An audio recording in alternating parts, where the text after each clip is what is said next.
பகவான் அப்படியே குழந்தையா பிறக்கல, பெரிய சக்கரத்தோட எல்லா நகையோடையும் வராது ஹரே குழந்தையா. Krishna ma'am. Hare Krishna ma'am. Hare Krishna Mataji. Ma'am நேத்து 62 ஸ்டூடெண்ட்ஸ் வந்தாங்க ma'am 3 o'clock batch. many actually எல்லா பேட்ச்லயுமே சேர்க்கும்போது ஃபர்ஸ்ட் 260 ஹரே பேர். கிருஷ்ணா ஹரே கிருஷ்ணா மேம் நேத்து 62 ஸ்டூடெண்ட்ஸ் வந்தாங்க மேம். ஆமா ஆமா. ஹரே கிருஷ்ணா மாதாஜி. பிரணாம் மேம் மாதாஜி. யூசுவலி ஆவரேஜா 100 120 தான் இருப்பாங்க மேக்ஸிமம். நேத்து நல்ல ஸ்ட்ரென்த் மாதாஜி. இது கண்டினியூ ஆகும் பகவான் கிருபை. எல்லாம் உங்க சேவை, எல்லாரும் சேர்ந்து ஜாயிண்ட் ஆமா, சேவைல நீங்க எல்லாரும் எல்லாருமே மனஸ்பூர்த்தியா பண்ண சேவையினுடைய மகிமை தான் இது. சோ யாருக்குமே வந்து கிரெடிட் வந்து பாத்தீங்கன்னா இறைவனுடைய கிருபை. ஆனா நாம பண்ணக்கூடிய சேவையில நிஸ்வார்த்தமா பண்ணக்கூடியும். ஓகே, அந்த ஒரு நிலை வரும்பொழுது ஆட்டோமேட்டிக்கலி இந்த 260 டிவோட்டிஸை வந்து நம்ம அப்படியே எடுத்துட்டு போகணும். இது மாதிரி ஒவ்வொரு மாசமும் எடுத்தோம்னா நம்ம தமிழ்லயே வந்து நிறைய பெரிய காங்கிரிகேஷன். ஸோ நம்ம வந்து பிரபுஜிஸ் இல்லையே அப்படின்ற வருத்தம் இதெல்லாம் கூட நம்ம வந்து we can take it. Actually நான் நம்ம சிம்ம பலராம் பிரபு கிட்ட சொல்லியிருக்கேன், ராதா கோவிந்தாக்கு வந்து பிரேயர்ஸ் வைங்கோ அப்படின்னு சொல்லியிருக்கேன் நான். ஆக்சுவலி அவர் என்ன டெய்லி அங்க அந்த ஒரு வாய்ப்பு அவருக்கும் கிடைச்சிருக்கு பகவானுடைய கிருபையால. பகவானுக்கு தொண்டு புரியறதுக்காக அவர் வந்து அங்க சென்றிருக்கிறார். அதனால நம்ம தமிழ் டீம் வந்து நல்ல growth வரணும், எல்லா டீமும் growth வரணும். ஆனா நம்ம தமிழ் டீம் நல்ல growth ஆயிருந்து ரொம்ப சடனா டவுன் ஆயிடுது. அதனால மீண்டும் அந்த பழைய பொசிஷனுக்கு வரணும் அப்படிங்கிற பிரார்த்தனைகள் வந்து பகவான்கிட்டையும் தாயார்கிட்டையும் வைக்க சொல்லியிருக்கேன். ஸோ கண்டிப்பா அதனுடைய பலிதம் என்பது இருக்கும். ஸோ இந்த டிவோட்டிஸை வந்து நீங்க இப்போ ஒரு 4-5 நாள் வந்து அவங்க வந்து இந்த கர்ம யோகம் பண்ற வரைக்கும் நீங்க கொஞ்சம் ஃபாலோ பண்ணீங்கன்னா, அதுக்கப்புறம் பக்தி யோகம் வரும்போது அவங்களுக்கு அந்த they will find that Ruchi. So அதுக்கப்புறம் வந்து they will not leave the association. அது அப்படியே நம்ம வந்து லெவல் 2 கடந்துட்டாங்கன்னா யாரும் விட்டு போகவே மாட்டாங்க. நீங்க எல்லாரும் கூட அப்படி கண்டினியூஸா இருந்தவங்க தான் இல்லையா? அதான் டில் லெவல் 2 வந்துட்டாலே automatically they will continue. Especially morning batch 27 devotees attend பண்ணியிருக்காங்கன்னா தட் இது வரைக்கும் நான் பார்த்ததே இல்லை. தட் இஸ் வெரி பிகினிங் ஃபேஸில் வென் கொரோனா இருக்கும் பொழுது தான் அந்த மாதிரி வந்து 30 பேர் 40 பேர் எல்லாம் அட்டன் பண்ணியிருக்காங்க. ஆனால் அதுக்கப்புறம் எல்லாம் பார்த்தீங்கன்னாக்கா 4-5 பேர் கூட கிடையாது ஆக்சுவலி. ஓகே, ஸோ இப்போ அந்த 27 பேர் அட்டன் பண்ணியிருக்காங்கனாக்கா, ஸோ ஒன்று வந்து டீச்சர்ஸுடைய ஃபாலோ அப் கண்டிப்பாக கிளாஸில் வந்து we should encourage the students. Okay, to retain the students only. Teachers அதனுடைய எஃபர்ட் வந்து நிறைய தேவை அப்படின்னு நான் எஃபர்ட் போடுறாங்க, நான் இல்லைன்னு நான் சொல்லவே இல்லை. பட் இட் ஷுட் பி கொஞ்சம் ரிகரா போட்டு அவங்கள வந்து நம்ம எப்படி சொன்னால் அவங்க வந்து ரீடைன் ஆவாங்கன்றது வந்து உங்கள் கையில் தான் இருக்குது. மேலும் காலிங் சர்வீசஸ் இந்த ரெண்டுமே ஒத்துழைச்சாலே ஆட்டோமேட்டிக்கலி வந்து பகவானுடைய கிருபை உண்டு. நாம முயற்சி செய்யணும்னா கண்டிப்பா பகவான் கிருபை உண்டு. அதனால வந்து I am very happy to see this. Okay, அதனால நான் இந்த அட்மின்ஸ் இதெல்லாமே ஆல்மோஸ்ட் 35 கவுண்ட் வந்து நான் எடுத்துட்டேன். நான் பட் ஆவரேஜாக தான் உங்களுக்கு ஒரு 260 சொல்லியிருக்கேன். எவ்ரி இதுலேருந்து ஒரு 10 பேரை எடுத்துட்டேன் நான், 10 பேர். ஏன்னா பழைய டிவோட்டிஸ் எல்லாம் கூட யாராவது அட்டன் பண்ணுவாங்க, எனக்கு தெரியாது இல்லையா? So in that way I removed. Okay, இப்போ காலையில் 27ன்னா ஒரு 25-24 தான். ஏன்னா அங்கே வந்து நிறைய பேர் அட்டன் பண்ண மாட்டாங்க, எனக்கு தெரியும் காலையில் அட்டன் பண்ணுறது. பட் மிச்ச இடத்துலலாம் 10 பேருக்கு மேலே ஐ ஹவ் ரிமூவ். ஓகே, கவுண்ட்ல சப்மிட் பண்ண கவுண்ட்லேயே. அதனால so excluding the teachers admins இவங்க எல்லாருமே வந்து ஒரு இன்ஸ்பிரேஷனாக வந்து எடுத்துகிட்டு போங்க. ஒரு ஸ்டோரி டெல்லிங் கொடுங்க டெய்லி. ஸோ இது கதை கேட்குறது நம்முடைய சுபாவம். நல்ல சின்ன ஒரு ஸ்டோரி, சின்ன ஸ்டோரிஸ் டெய்லி சொல்லிட்டே போனீங்கன்னாக்கா அவங்க வந்து கண்டிப்பாக ரீடைன் ஆகிடுவாங்க. ஸோ இது மேலும் பாகவதம் கிளாஸ் எக்ஸப்ட் 6 AM தவிர மிச்ச எல்லா கிளாஸ்லையுமே வந்து பாகவதம் கிளாஸ் அட்டென்ட் பண்ணுறதுக்கு வந்து நீங்கள் லிங்க் கொடுங்க. ஓகே, ஸோ தட் இங்கேயுமே கதை தானே, இந்த கதையை கேட்டும்போது அவங்க வந்து அட்லீஸ்ட் ஓகே இதெல்லாம் இருக்குது, பகவானுடைய மகிமைகள் இருக்குது அப்படிங்கிறதெல்லாம் கண்டினியூ ஆகும். Okay, very nice actually. Thank you all actually for your wonderful effort. பகவானுடைய கிருபை உங்கள் எல்லாருக்கும் எப்பொழுதும் இருக்க வேண்டும் என்றும், இந்த தொண்டில் நீங்கள் எப்பொழுதும் நிலை பெற்று மேன்மேலும் எத்தனையோ பக்தர்களுக்கு வந்து வழிநடத்தல வந்து நாமளும் ஒரு சிறிய ஒரு என்னது ராமருக்கு அணில் மாதிரி இல்லையா, அந்த பொசிஷன் கூட கிடையாது, அதுலேயுமே இன்னும் ஒரு சிறிதாக ஏதாவது இருந்தால் அந்த மாதிரி ஒரு பொசிஷன், ஒரு குருவியோ அந்த மாதிரி நம்ம நினைச்சுட்டு இந்த இடத்துல நாம நம்முடைய தொண்டை வந்து எடுத்துட்டு போகலாம். Okay, Hare Krishna. Thank you all for இந்த டேட்டாஸ்லாம் கலெக்ட் பண்ணப்போ ஒரு மாதாஜி வந்துட்டு திரும்பவே நான் ஃபர்ஸ்ட் லெவல்லேருந்து ஜாயின் பண்றேன்னு சொன்னாங்க. நேற்று அவங்கள ஜாயின் பண்ணவும் வச்சுட்டோம் மாதாஜி. 6 AM ஜாயின் பண்ணிருக்காங்க மாதாஜி. Okay fine. நேற்று நைட்டு ஒரு பிரபு வந்து 9 PM வந்து எனக்கு எப்படி ஜாயின் பண்ணுறதுன்னு தெரியலன்னாரு. ஸோ அவருக்கு நான் சொன்னேன், ஆனால் அது எந்த அளவுக்கு அவர் பண்ணாருன்னு தெரியல. அவருடைய நம்பர் வந்து நான் கௌரங்கா குரூப்பில் ஷேர் பண்ணுறேன். அவங்களுக்கு யாராவது அவர் கால் பண்ணி ஒருவேளை ஜாயின் ஆக முடிஞ்சாரா இல்லையான்றதை வந்து நீங்கள் கொஞ்சம் பார்த்துக்கோங்க. சரிங்களா? எஸ் மாதாஜி, நீங்க கௌரங்கா குரூப்ல போடுங்க மாதாஜி, நாங்க பார்த்து ஏதாவது ஹெல்ப் பண்றோம் மாதாஜி. ஆமாம் 9 PM. ஓகே கன்ஃபார்ம் பண்ணிக்கோங்க அவரை கிளாஸ் அட்டென்ட் பண்ணாரா இல்லையா அப்படின்ட்டு. Okay yes Mataji. Okay fine. வேற ஏதாவது? மாதாஜி, ஒரு மாதாஜிட்ட நான் பேசின போதுக்கு 11 வந்து 18 டேஸ்ல அவங்க இந்த 4th டைமா அட்டன் பண்றாங்களாம். ம் நீங்க அப்ப அடுத்த 11 லெவல் போலாமே அப்படின்ட்டு சொன்னா, இல்ல நான் இதுல இன்னும் நான் டீப்பா தெரிஞ்சுக்கணும்னு ஆசைப்படுறேன், அதனால அதுக்கு நான் இந்த தடவை அட்டன் பண்ணிட்டு அடுத்த தடவை நான் அதுல லெவல் 2 போறேன் அப்படின்னாங்க. Great great.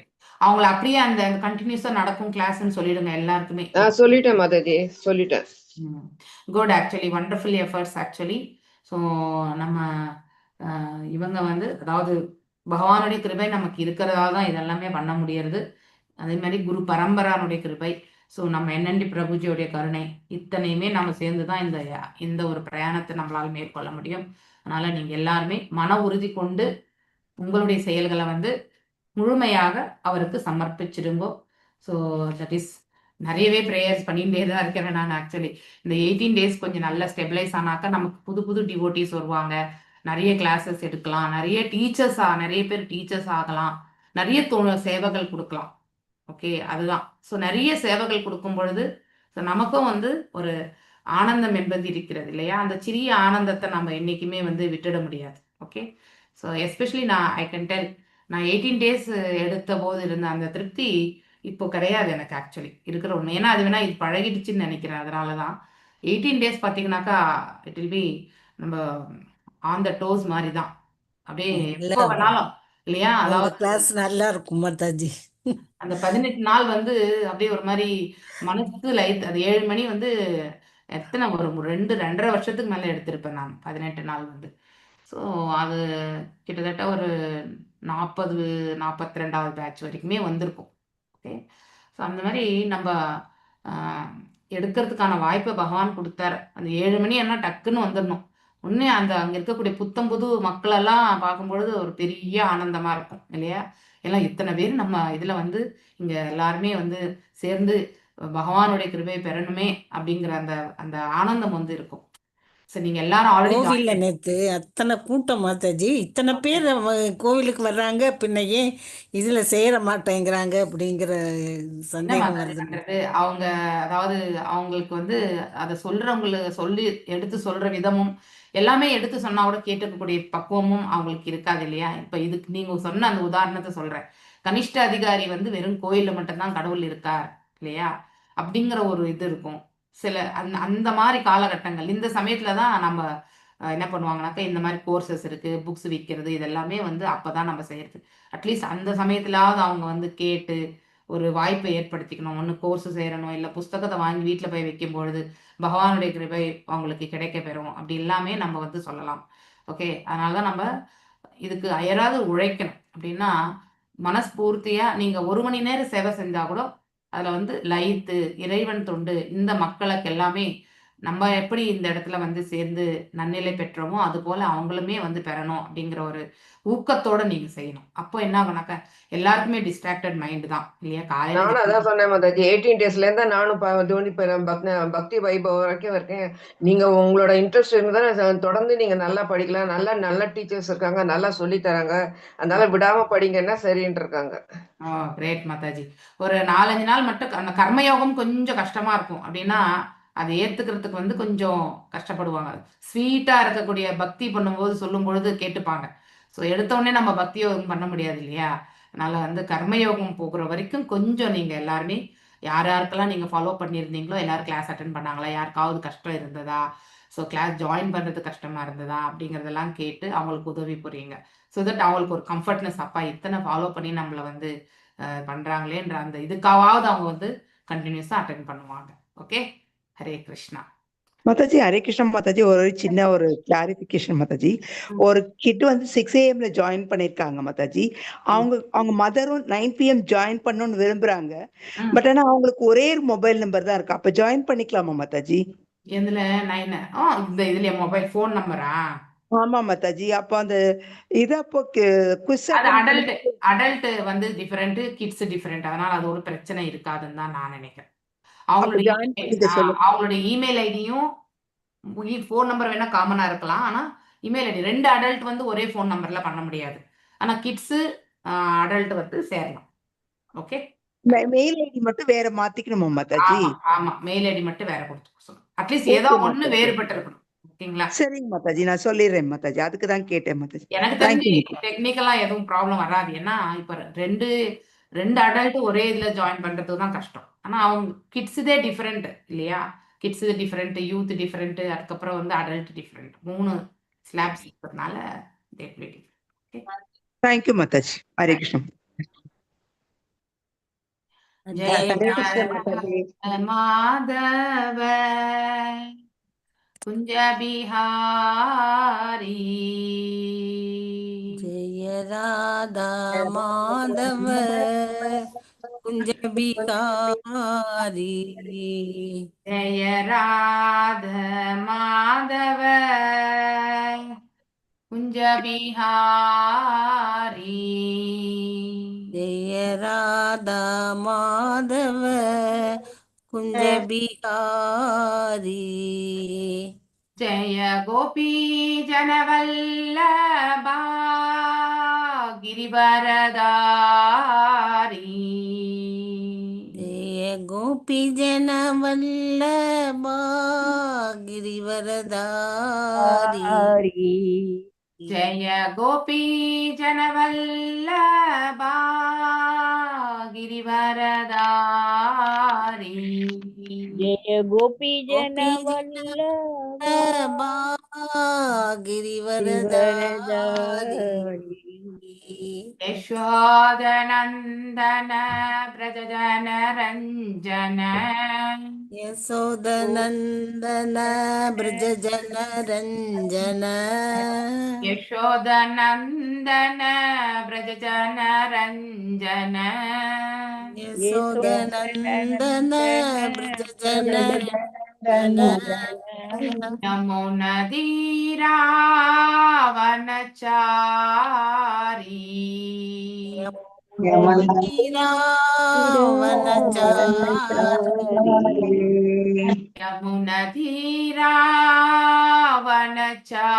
யமுனதீராவனச்சாரி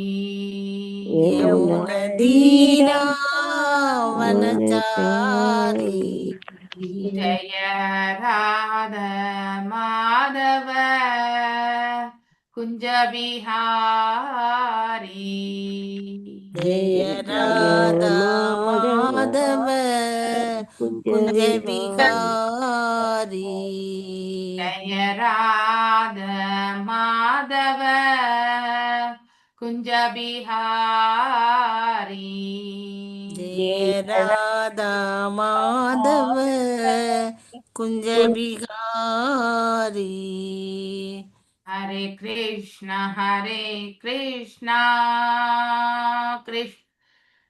கிருஷ்ண கிருஷ்ண ஹரே ஹரே ஹரே ராம ராம ராம ஹரே ஹரே ஹரே கிருஷ்ண கிருஷ்ண கிருஷ்ண கிருஷ்ண ஹரே ஹரே ராம ராம ராம ராம ஹரே ஹரே ஹரே கிருஷ்ண கிருஷ்ண கிருஷ்ண ஹரே ஹரே ஹரே ராம ராம ராம ஹரே ஹரே ஹரே கிருஷ்ண கிருஷ்ண கிருஷ்ண ஹரே ஹரே ஹரே ராம ராம ராம ராம ஹரே ஹரே ஹரே கிருஷ்ணா எல்லாருக்கும். ஹரே கிருஷ்ணா மாதாஜி. ஓம் हरे நமோ कृष्णा माता जी हरे नमस्कार कृष्ण माता जी। நமஸ்காரம் மாதாஜி. ஓம் ஹரே நமோ கிருஷ்ணா பகவதே மாதாஜி, ஹரே கிருஷ்ணா வாசுதேவாய. ओम ஓம் नमो நமோ भगवते பகவதே वासुदेवाय வாசுதேவாய. ஓம் நமோ பகவதே வாசுதேவாய. ओम ஓம் नमो நமோ ஓம் நமோ भगवते பகவதே वासुदेवाय வாசுதேவாய. ஓம் நமோ பகவதே வாசுதேவாய.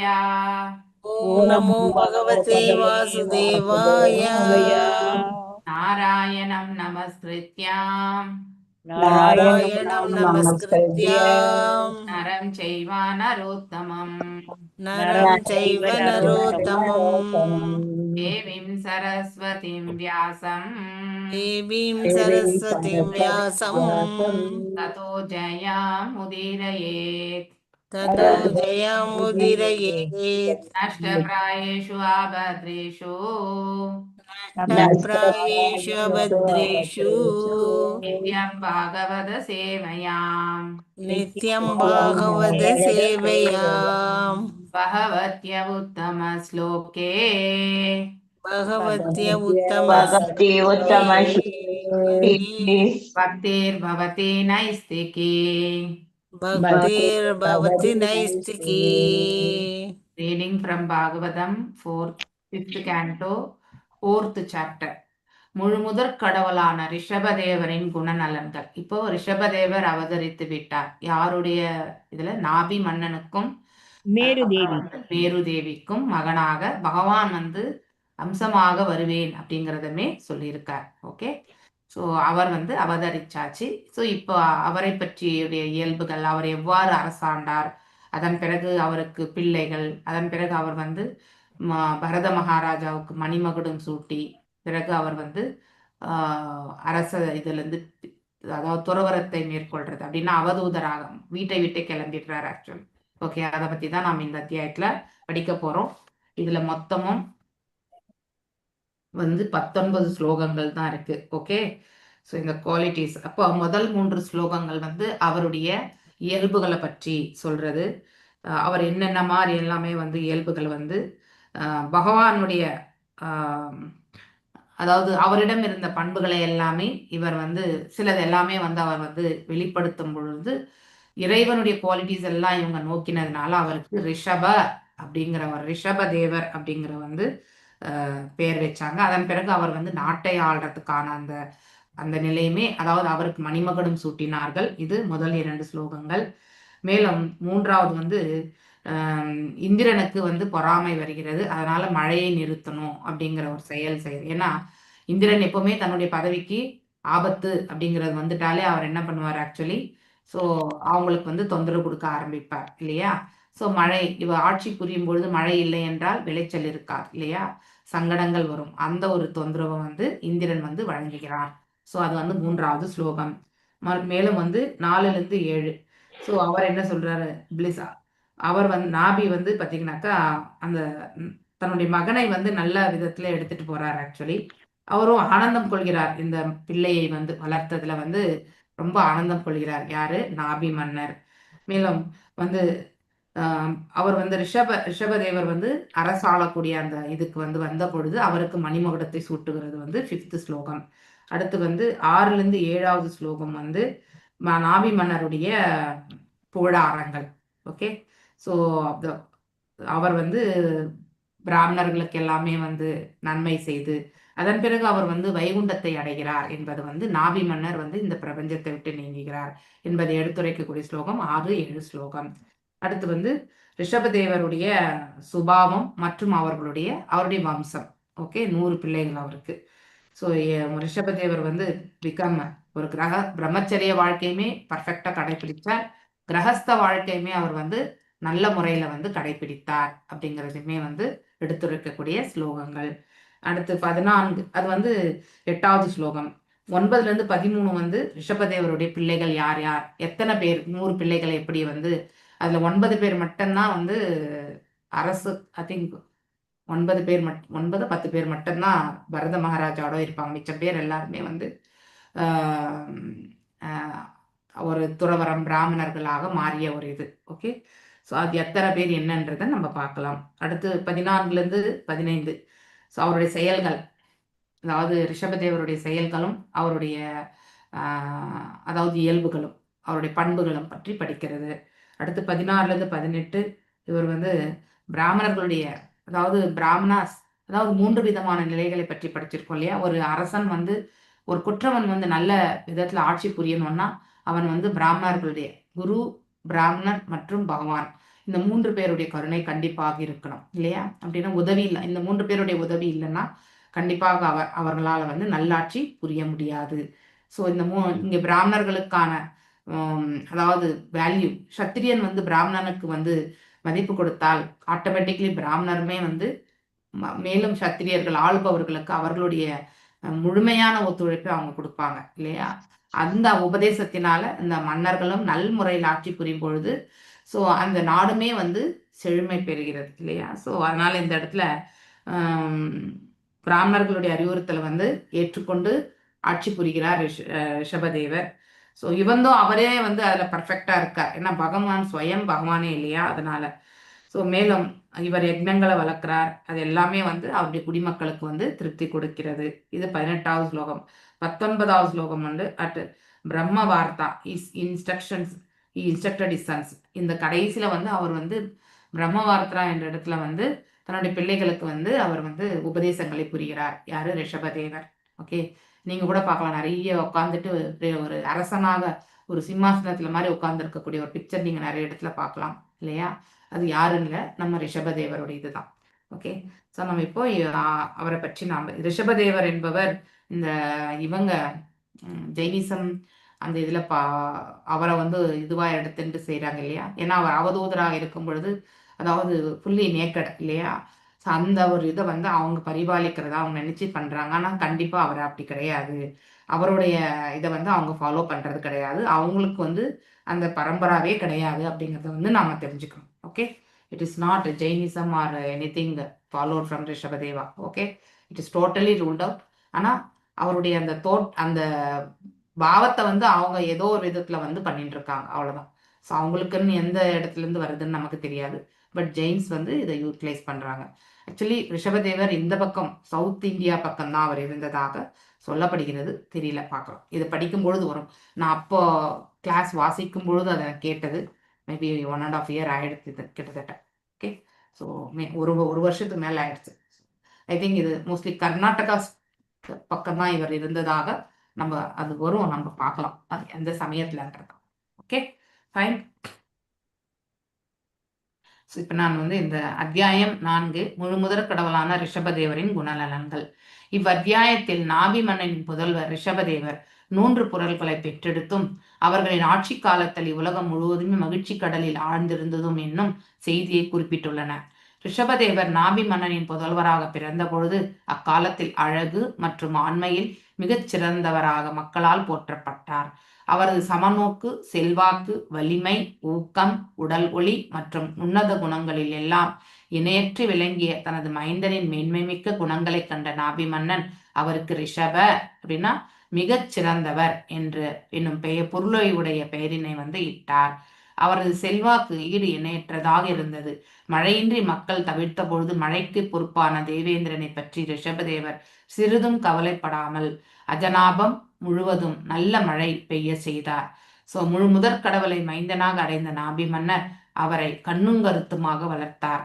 ரிஷபதேவருக்கு உரிய பருவம் வந்தவுடன் ஆட்சி பொறுப்பினை அவரிடம் அளித்துவிட்டு மன்னர் நாபி பரமபுருஷ பகவானை வாசுதேவரை வழிபடுவதற்காக பத்ரிகாசிரம் சென்று விட்டார். சமுதாய மரபிற்கேற்க பகவான் ரிஷபதேவர் சிறிது காலம் குருகுலத்தில் மாணவராக இருந்தார். அங்கிருந்து திரும்பி வந்த பிறகு அவர் தன் குருவின் கட்டளை பற்றி தேவேந்திரனால் அளிக்கப்பட்ட ஜெயந்தியை மனைவியாக ஏற்றுக்கொண்டு 100 புதல்வர்களை பெற்றெடுத்தார். இவர்களுள் மூத்தவர் பரதன் என்பவர் ஆவார். மகாராஜா பரதனின் ஆட்சி காலத்திலிருந்து இப்பூமி பரத வருஷம் என்று அழைக்கப்படுகிறது.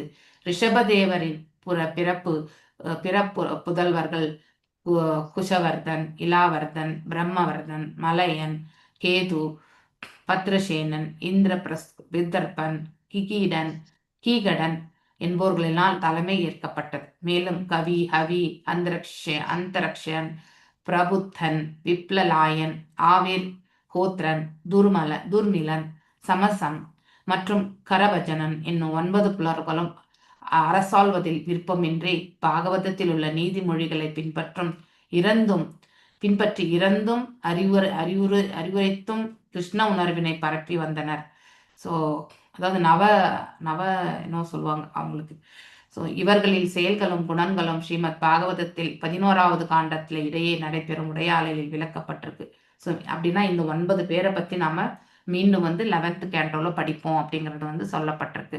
பொதுமக்களுக்கு உபதேசிப்பதற்காக ரிஷபதேவர் பல வேள்விகளை செய்தார். மக்களை எவ்வாறு ஆள்வது என்பதை பற்றி தன் புதல்வர்களுக்கு கற்றுக் கொடுத்தார். ஸோ இப்படிதான் ஒரு தந்தை என்பவர் இருக்கணும் அப்படிங்கிறதுக்கான ஒரு முன்னோடியாக ரிஷபதேவர் வாழ்ந்தார் என்பதை பார்க்கலாம். தாய் அன்பும் அரவணைப்பும் கொடுப்பாள் இல்லையா, ஆனால் தந்தையாகப்பட்டவர் நல் ஒழுக்கத்தையும் இல்லையா, ஸோ எவ்வாறு செயல்படக்கூடிய திறன்களையுமே தந்தையினுடைய வழிநடத்துதல் தான் பிள்ளைகள் வரணும். அப்போ தாயினுடைய அன்பு, தந்தையினுடைய அரவணைப்பு பிளஸ் அன்பு அரவணைப்பு. எஸ் மாதாஜி. சாரி மாதாஜி. Okay fine.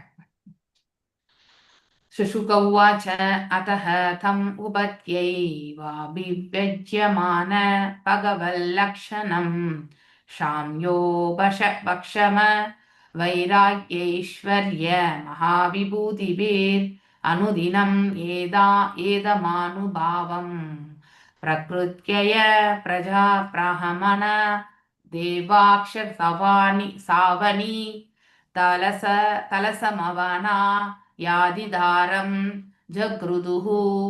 S Prema Mataji வாசி. அன்மியூட் பண்ணி வாசி. எல்லாரையும் மியூட் பண்ணிருக்கேங்க, ஏன்னா பேக்ரவுண்ட் நாய்ஸ் வரும். எஸ்.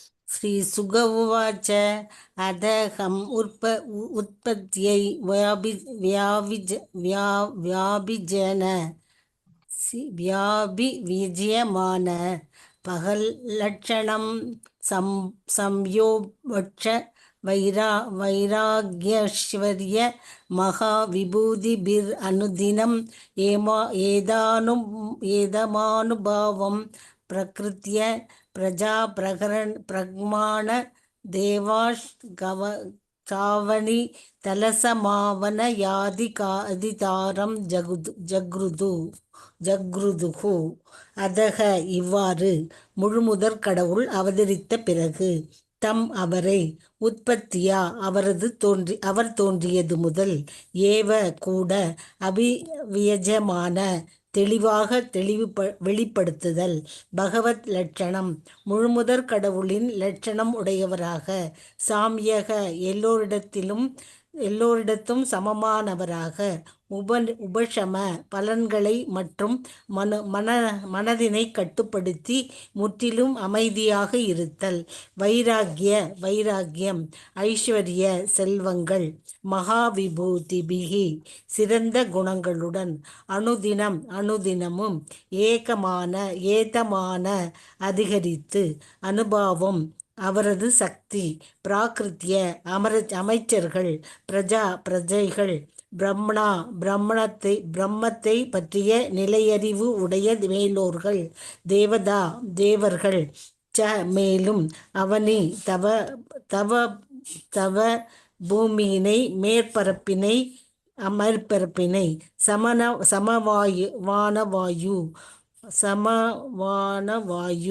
சமவானவாயு ஆள்வதற்கு அதிகாரம் மிகவும் ஜக்ருது விரும்பினார்.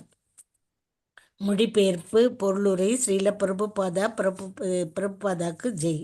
ஸ்ரீல சுகதேவ கோஸ்வாமி கூறினார், மகாராஜா நாபி மன்னரின் பிறந்தவுடன் மகாராஜா நாபி மன்னரின் புதல்வர் பிறந்தவுடன் தனது உள்ளங்கால்களில் பகவானின் அடையாளங்களை கொடி வஜ்ராயுதம் பெற்றிருந்தார். அவர் அனைவருக்கும் பொதுவாகவும் மிகவும் அமைதியுடனும் விளங்கினார்.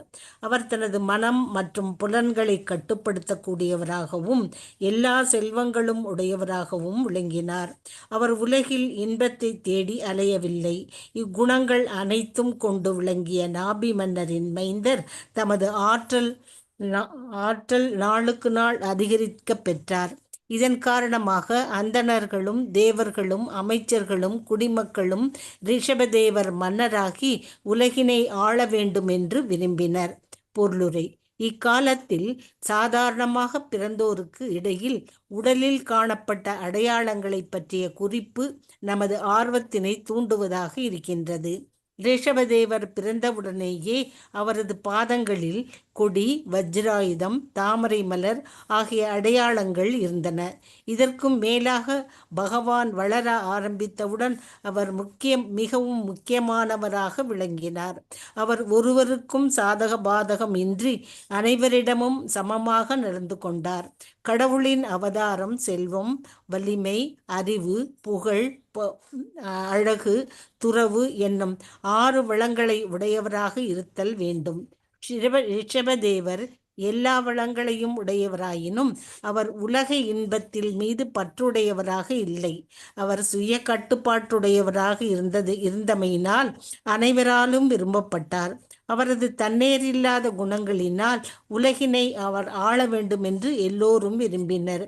கடவுளின் பிறப்பு அதிகசாலிகளானாலும் சாத்திரங்களில் கூறப்பட்டிருக்கும் அடையாளங்களினாலும் அன்றி மனிதர்களின் இச்சக பேச்சுகளினால் ஓர் அவதாரம் ஏற்றுக்கொள்ளப்படுவதில்லை. ஹரே கிருஷ்ணா மாதாஜி. ஹரே கிருஷ்ணா மாதாஜி. தேங்க்யூ. புஷ்பா மாதாஜி அடுத்து வாசிங்க நீங்க. தஸ்யஹ வாயித்தம் வர்ஷ்மணா வரீக்ஷயா ப்ருஹுஷலோ கேன சௌஜசா பலேன ஷீய யக்ஷசா வீர்ய சௌராப்யாம் சாபிதாருஷப இதீதன் நாம சகார. எஸ், ஹரே கிருஷ்ண மாதாஜி. ஹரே கிருஷ்ணா. பதம் 2. தஸ்ய ஹாவாயிதம் வர்ஷ்மணா வரீஷ்யசா ப்ருஹத் ஸ்லோகேன சௌஜசா பலேன ஸ்ரீயா யசசா வீரிய சௌராப்யம் ச பிதாருஷப இதீதம் நாம சகாரக.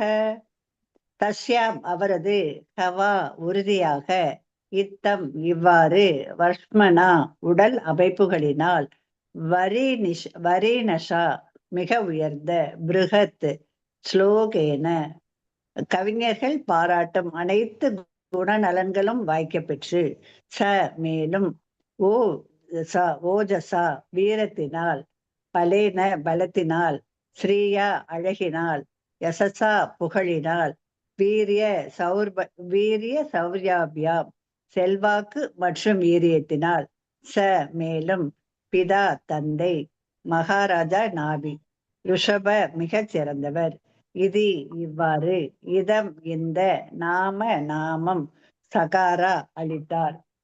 மொழிபெயர்ப்பு பொருளுரை பை ஸ்ரீல பிரபுபாதா. ஸ்ரீல பிரபுபாதாவுக்கு ஜெய்.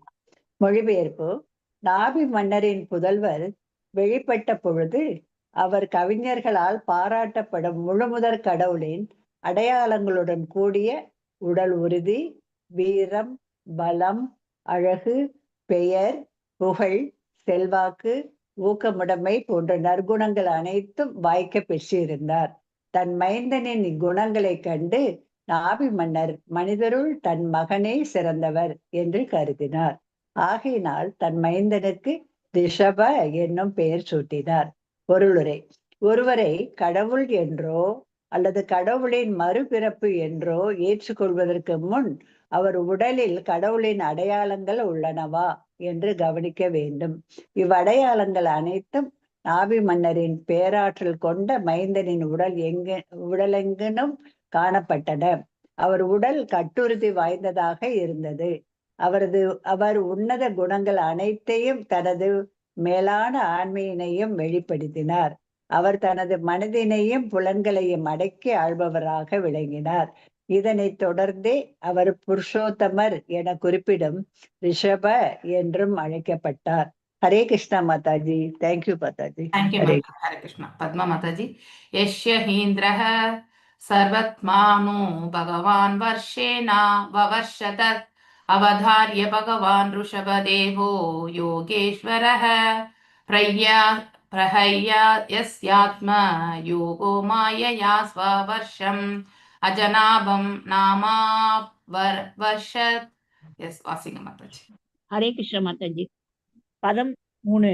எஸ்ய ஹீந்திர ஸ்வர்மானோ பகவான் வர்ஷேன வர்ஷதத் அவதாரிய பகவான் ரிஷபதேவோ யோகேஸ்வரः பிரஹஸ்யத்தாத்மா யோக மாயையா ஸ்வவர்ஷம் அஜனாபம் நாமாப்யவர்ஷத். எஸ்ய அவரே, ஹி உண்மையில், இந்திர தேவலோகத்தின் தேவேந்திரன், ஸ்வர்மானக காழ்ப்புணர்ச்சி கொண்டு, பகவான் வளமிக்கவர், வர்ஷே பாரத வருஷத்தின் மீது, நவ வருஷ மழை பொழிய செய்யவில்லை, தத் அந்த அவதாரிய அறிந்து கொண்ட பகவான் முழுமுதற் கடவுள் ரிஷபதேவர் யோக யோகேஸ்வரன் பிரகஸ்ய புன்னகைத்து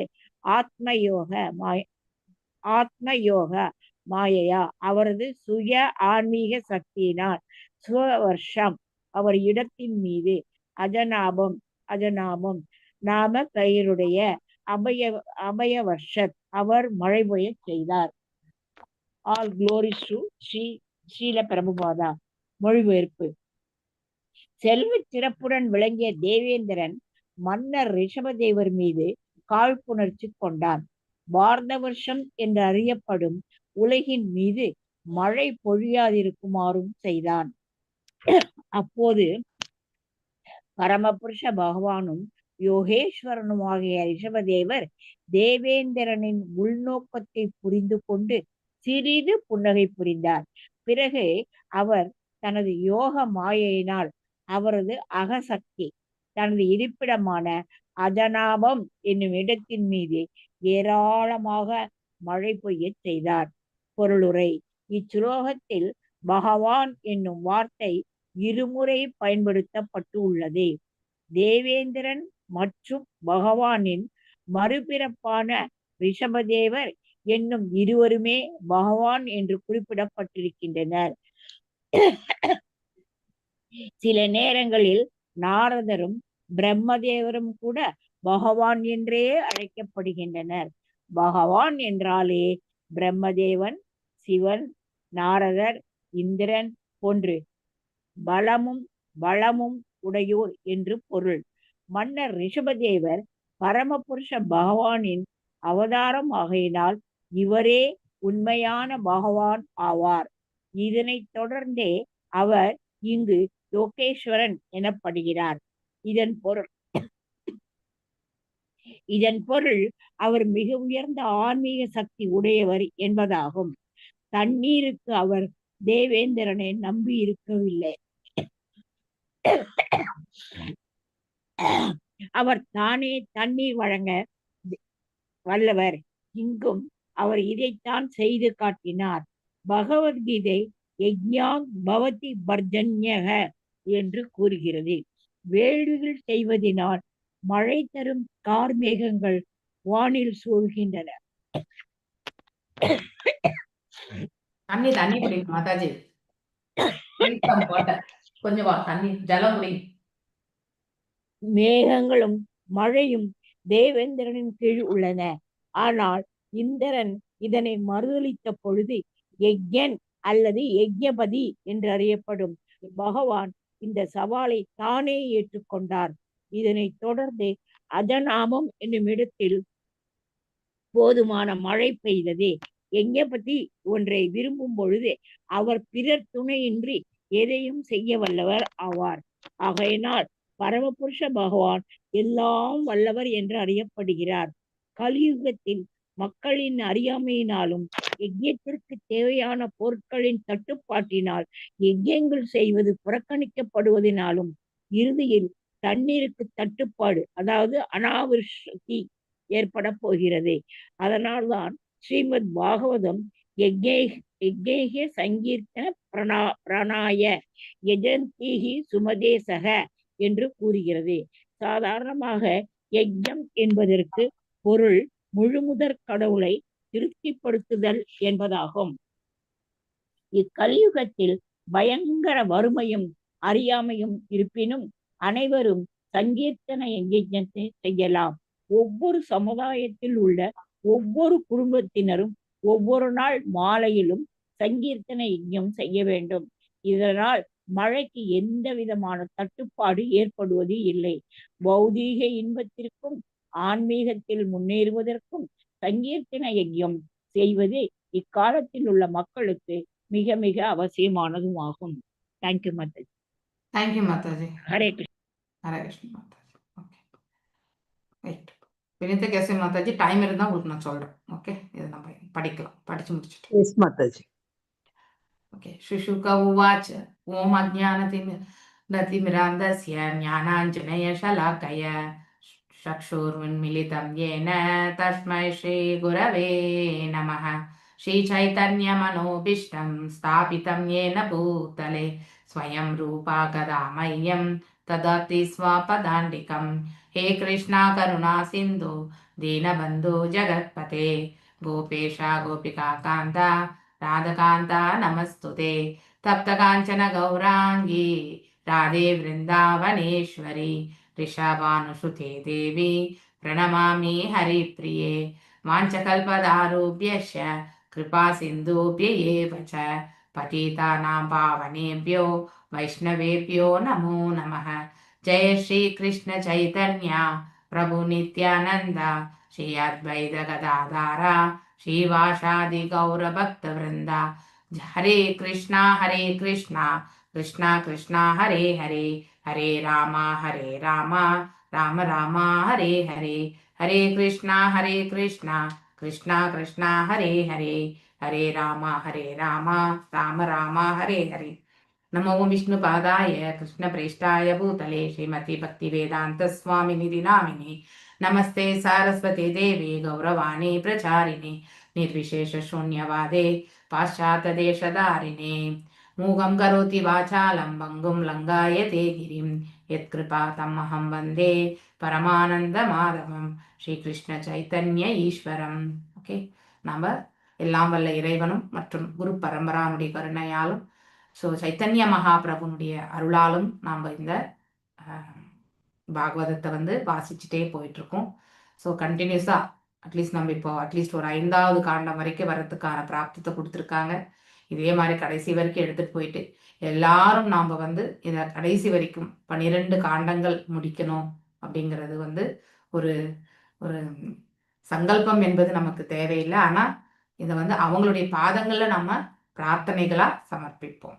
ஓகே, எந்த ஒரு இதுவுமே நாம சங்கல்பம் என்பது இறைவனுக்கு ஆற்றக்கூடிய தொண்டு மட்டும்தான் சங்கல்பம் நமக்கு, இல்லையா? இதுவுமே இறை தொண்டு தான். ஆனா ஜென்ரலா சங்கல்பம் செய்து நம்ம அப்போ சங்கல்பம் செய்யும்போது என்ன ஆகுனாக்கா பலன்களுக்காக நம்ம ஏதாவது ஒரு சங்கல்பமா பண்ணிடுவோன்றதுக்காக தான் சங்கல்பமா வேண்டாம், பிரார்த்தனைகளாக செய்யலாம். ஜென்ரலி நீங்க எந்த ஒரு பூஜை புனஸ்காரங்கள் செய்யும் போதுமே நீங்க ஆரம்ப கட்டத்துல புரோகிதர்கள் செய்வது நமக்கு என்னது சங்கல்பம் தான். ஆனால் அந்த சங்கல்பத்தை இறைவன் திருவடிகளுக்கு என்று நம்ம சமர்ப்பித்து விட வேண்டும். ஏன்னா அடுத்தவங்களை நாம மாத்திக்கணும்னு சொல்ல முடியாது. நாம இருக்கக்கூடிய அந்த சூழ்நிலையில நாம எப்படிப்பட்ட முடிவு எடுக்கலாம் என்றதை நாம யோசிச்சு செய்யலாம். எனக்கு எங்க அது திருப்பி சொல்ல முடியாதுன்னு நினைச்சேன் மாதாஜி. ஆனா இந்த ஸ்லோகம் எல்லாம் எப்படியோ கொஞ்சம் தடுமாறி படிச்சிட்டு இருக்கேன். இப்படி போக போக இது நல்லா வந்துரும்னு நினைக்கிறேன் மாதாஜி. அதனால தடுமாற்றமா இருக்கேன் மாதாஜி. அதனால தடுமாறவே கூடாது. நீங்க தைரியமா பேசிக்கலி உங்களுக்கு நம்பிக்கை என்பது மனசுல ஸ்ட்ராங்கா வச்சுக்கோங்க. ஓகே, சோ யாருக்குமே இது பிரேமா மாதாஜிக்கு மாத்திரம் கிடையாது, ஏன் எனக்கும் கூட தான் இது சேர்த்து. சம்டைம்ஸ் பார்த்தீங்கன்னாக்கா நம்ம உடல் நம்ம சொல்படி கேட்காது, இல்லையா? ஸோ அந்த மாதிரி ஒரு வயோதிகமான நிலைக்கு நாம் எல்லாருமே சென்று கொண்டிருக்கிறோம். ஆல்ரெடி இருக்கக்கூடியவங்களுமே உண்டு இந்த இடத்துல. இன்றைக்கு நாம் இந்த ஒரு இணையதளத்துல எல்லாம் நம்ம கலந்துட்டு இருக்கோம்னா அது எல்லாம் வல்ல இறைவனுடைய கிருபையும் குரு பரம்பரானுடைய கிருபையும் தான், இல்லையா? ஸோ அப்படி இருக்கும் பட்சத்தில் ஒவ்வொரு நாளும் ஒவ்வொரு க்ஷணமுமே நம்ம இறைவனிடத்துல நம்ம பிரார்த்தனை என்பது வைக்கலாம். ஸோ எப்பொழுதுமே அவரை பற்றியான செயல்களில் நம்ம இடையறாது ஈடுபடுவதற்கான அவருடைய அனுகிரகத்தை நாம கண்டிப்பாக யாசித்து பெறலாம். இது ஒண்ணுதான் நம்ம செய்ய முடியும், இல்லையா? மிச்சம் எல்லாமே இந்த உடல் இதெல்லாமே நம்முடைய புத்தி கூர்மை இதெல்லாமே ஞாபக சக்தி, இல்லையா? இது எல்லாமே இறைவனுடைய கிருபையால தான் நமக்கு கிடைக்க பெறணும். அந்த ஒரு இதை மட்டும் நம்ம கண்டிப்பா யாசித்து பெறணும். நாம மாத்திரம் கிடையாது, நம்மளை சுத்தி இருக்கிறவங்க எல்லாருக்குமே இந்த மாதிரி ஒரு அருள் கிடைக்க பெறணும் அப்படிங்கிற பிரார்த்தனை நாம கண்டிப்பா மனசுல வைக்கணும். பரோபகாரம், நம்ம அடுத்தவர்களுக்காக பிரார்த்தனை செய்யும் பொழுது நம்மள பகவான் அவரே பார்த்துப்பார். ஸோ இந்த ஒரு மனசை நம்ம வளர்த்துக்கணும். ஸோ யூஸ்வலி எல்லாரும், எல்லாம் வல்ல இறைவன் அனைவருக்கும் நன்மை தரட்டும் அப்படிங்கிற பிரார்த்தனை மட்டும் நம்ம வைக்கணும். ஓகே. ஸோ அதனால வாசிக்க வாசிக்க நீங்க இங்க மாத்திரம் இல்லை மாதாஜி, வீட்லயும் கூட நீங்க அதுக்காக 24 மணி நேரம் உட்காந்துடாதீங்கோ. ஓகே, நான் சொன்னேன்னு சொல்லிட்டு ஸோ வென்னவர் நீங்க வந்து சும்மா இருக்கும்பொழுது வச்சுட்டு ஒரு 2 ஸ்லோகம் வந்து வாசிங்கோ.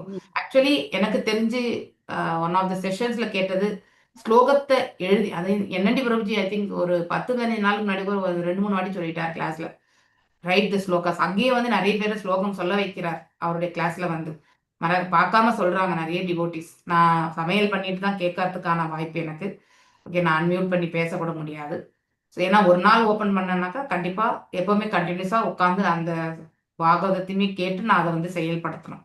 அதனால அந்த வாய்ப்பு பகவான் எப்போ கொடுக்குறாரோ கொடுக்கட்டும். ஆனா அது வரைக்குமே கேட்கும் பொழுது உங்களுக்கு ஸ்லோகத்தை பத்தி உங்களுக்கு, அதாவது மெமரி வந்து இன்க்ரீஸ் ஆகணும்னா, இது வந்து என்னண்டி பிரபுஜி சொன்னது, யாருக்கு ஒருத்தருக்கு மெமரி நல்லா இன்க்ரீஸ் ஆகணும்னு நினைக்கிறவங்க ஒரு நாளைக்கு உங்களால எத்தனை ஸ்லோகங்கள் வந்து ஃபர்ஸ்ட் பகவத்கீதையிலேருந்து ஸ்டார்ட் பண்ணுங்க, எழுதி பாருங்க. எழுதி பார்க்கும்பொழுது மனப்பாடம் பண்ணுங்க. ஸோ அது அர்த்தத்தை புரிஞ்சுட்டு, ஒவ்வொரு அக்ஷரத்துக்கும் இருக்கக்கூடிய அந்த அர்த்தத்தை புரிஞ்சுட்டு நீங்க அதை பார்க்காம எழுதி பாருங்க அதுக்கப்புறம். ஸோ அது அந்த ஆழ்ந்த மனசுல பதிந்து விடும் என்று என்னண்டி பிரபுஜி 2-3 வாட்டி சொல்லியிருக்கார், கிளாஸ்லயே சொல்லியிருக்கார். அதனால நாம அதை நான் பின்பற்றணும், நானும் அதுக்காக ஒரு டயத்தை ஒதுக்கணும்னு நினைக்கிறேன். I am not at all giving the time. இது நான் இறைவன் எனக்கு வழி காட்டுவார். அதாவது குதிரைக்கு வந்து தண்ணி தான் காட்ட முடியும், ஆனா அந்த குதிரை தான் தண்ணி குடிக்கணும் இல்லையா? அது போல பகவான் வந்து யார் மூலியமாவோ எதையோ ஒன்று சொல்றார். ஸோ அடிக்கடி எனக்கு இந்த உங்களுக்கு கூட நிறையவே தெரியும், பெயர்கள் வந்து நான் நிறையவே மறந்து போயிடுவேன் நான். ஸோ அதனுடைய தாத்பரியமும் அதனுடைய சுற்றி இருக்க கதை மட்டும்தான் எனக்கு இமீடியட்டா ஞாபகம் வருமே வழிய, ஸோ என்னுடைய மெமரியில வந்து அந்த பெயர்கள் வந்து நிலை பெறுவதே கிடையாது. இப்பன்ட்டு இல்லை, ரொம்ப வருஷமாவே இது இப்படிதான் இருக்கு. ஸோ பெயர்கள் பதிந்து வச்சுக்க மாட்டேன் நான்.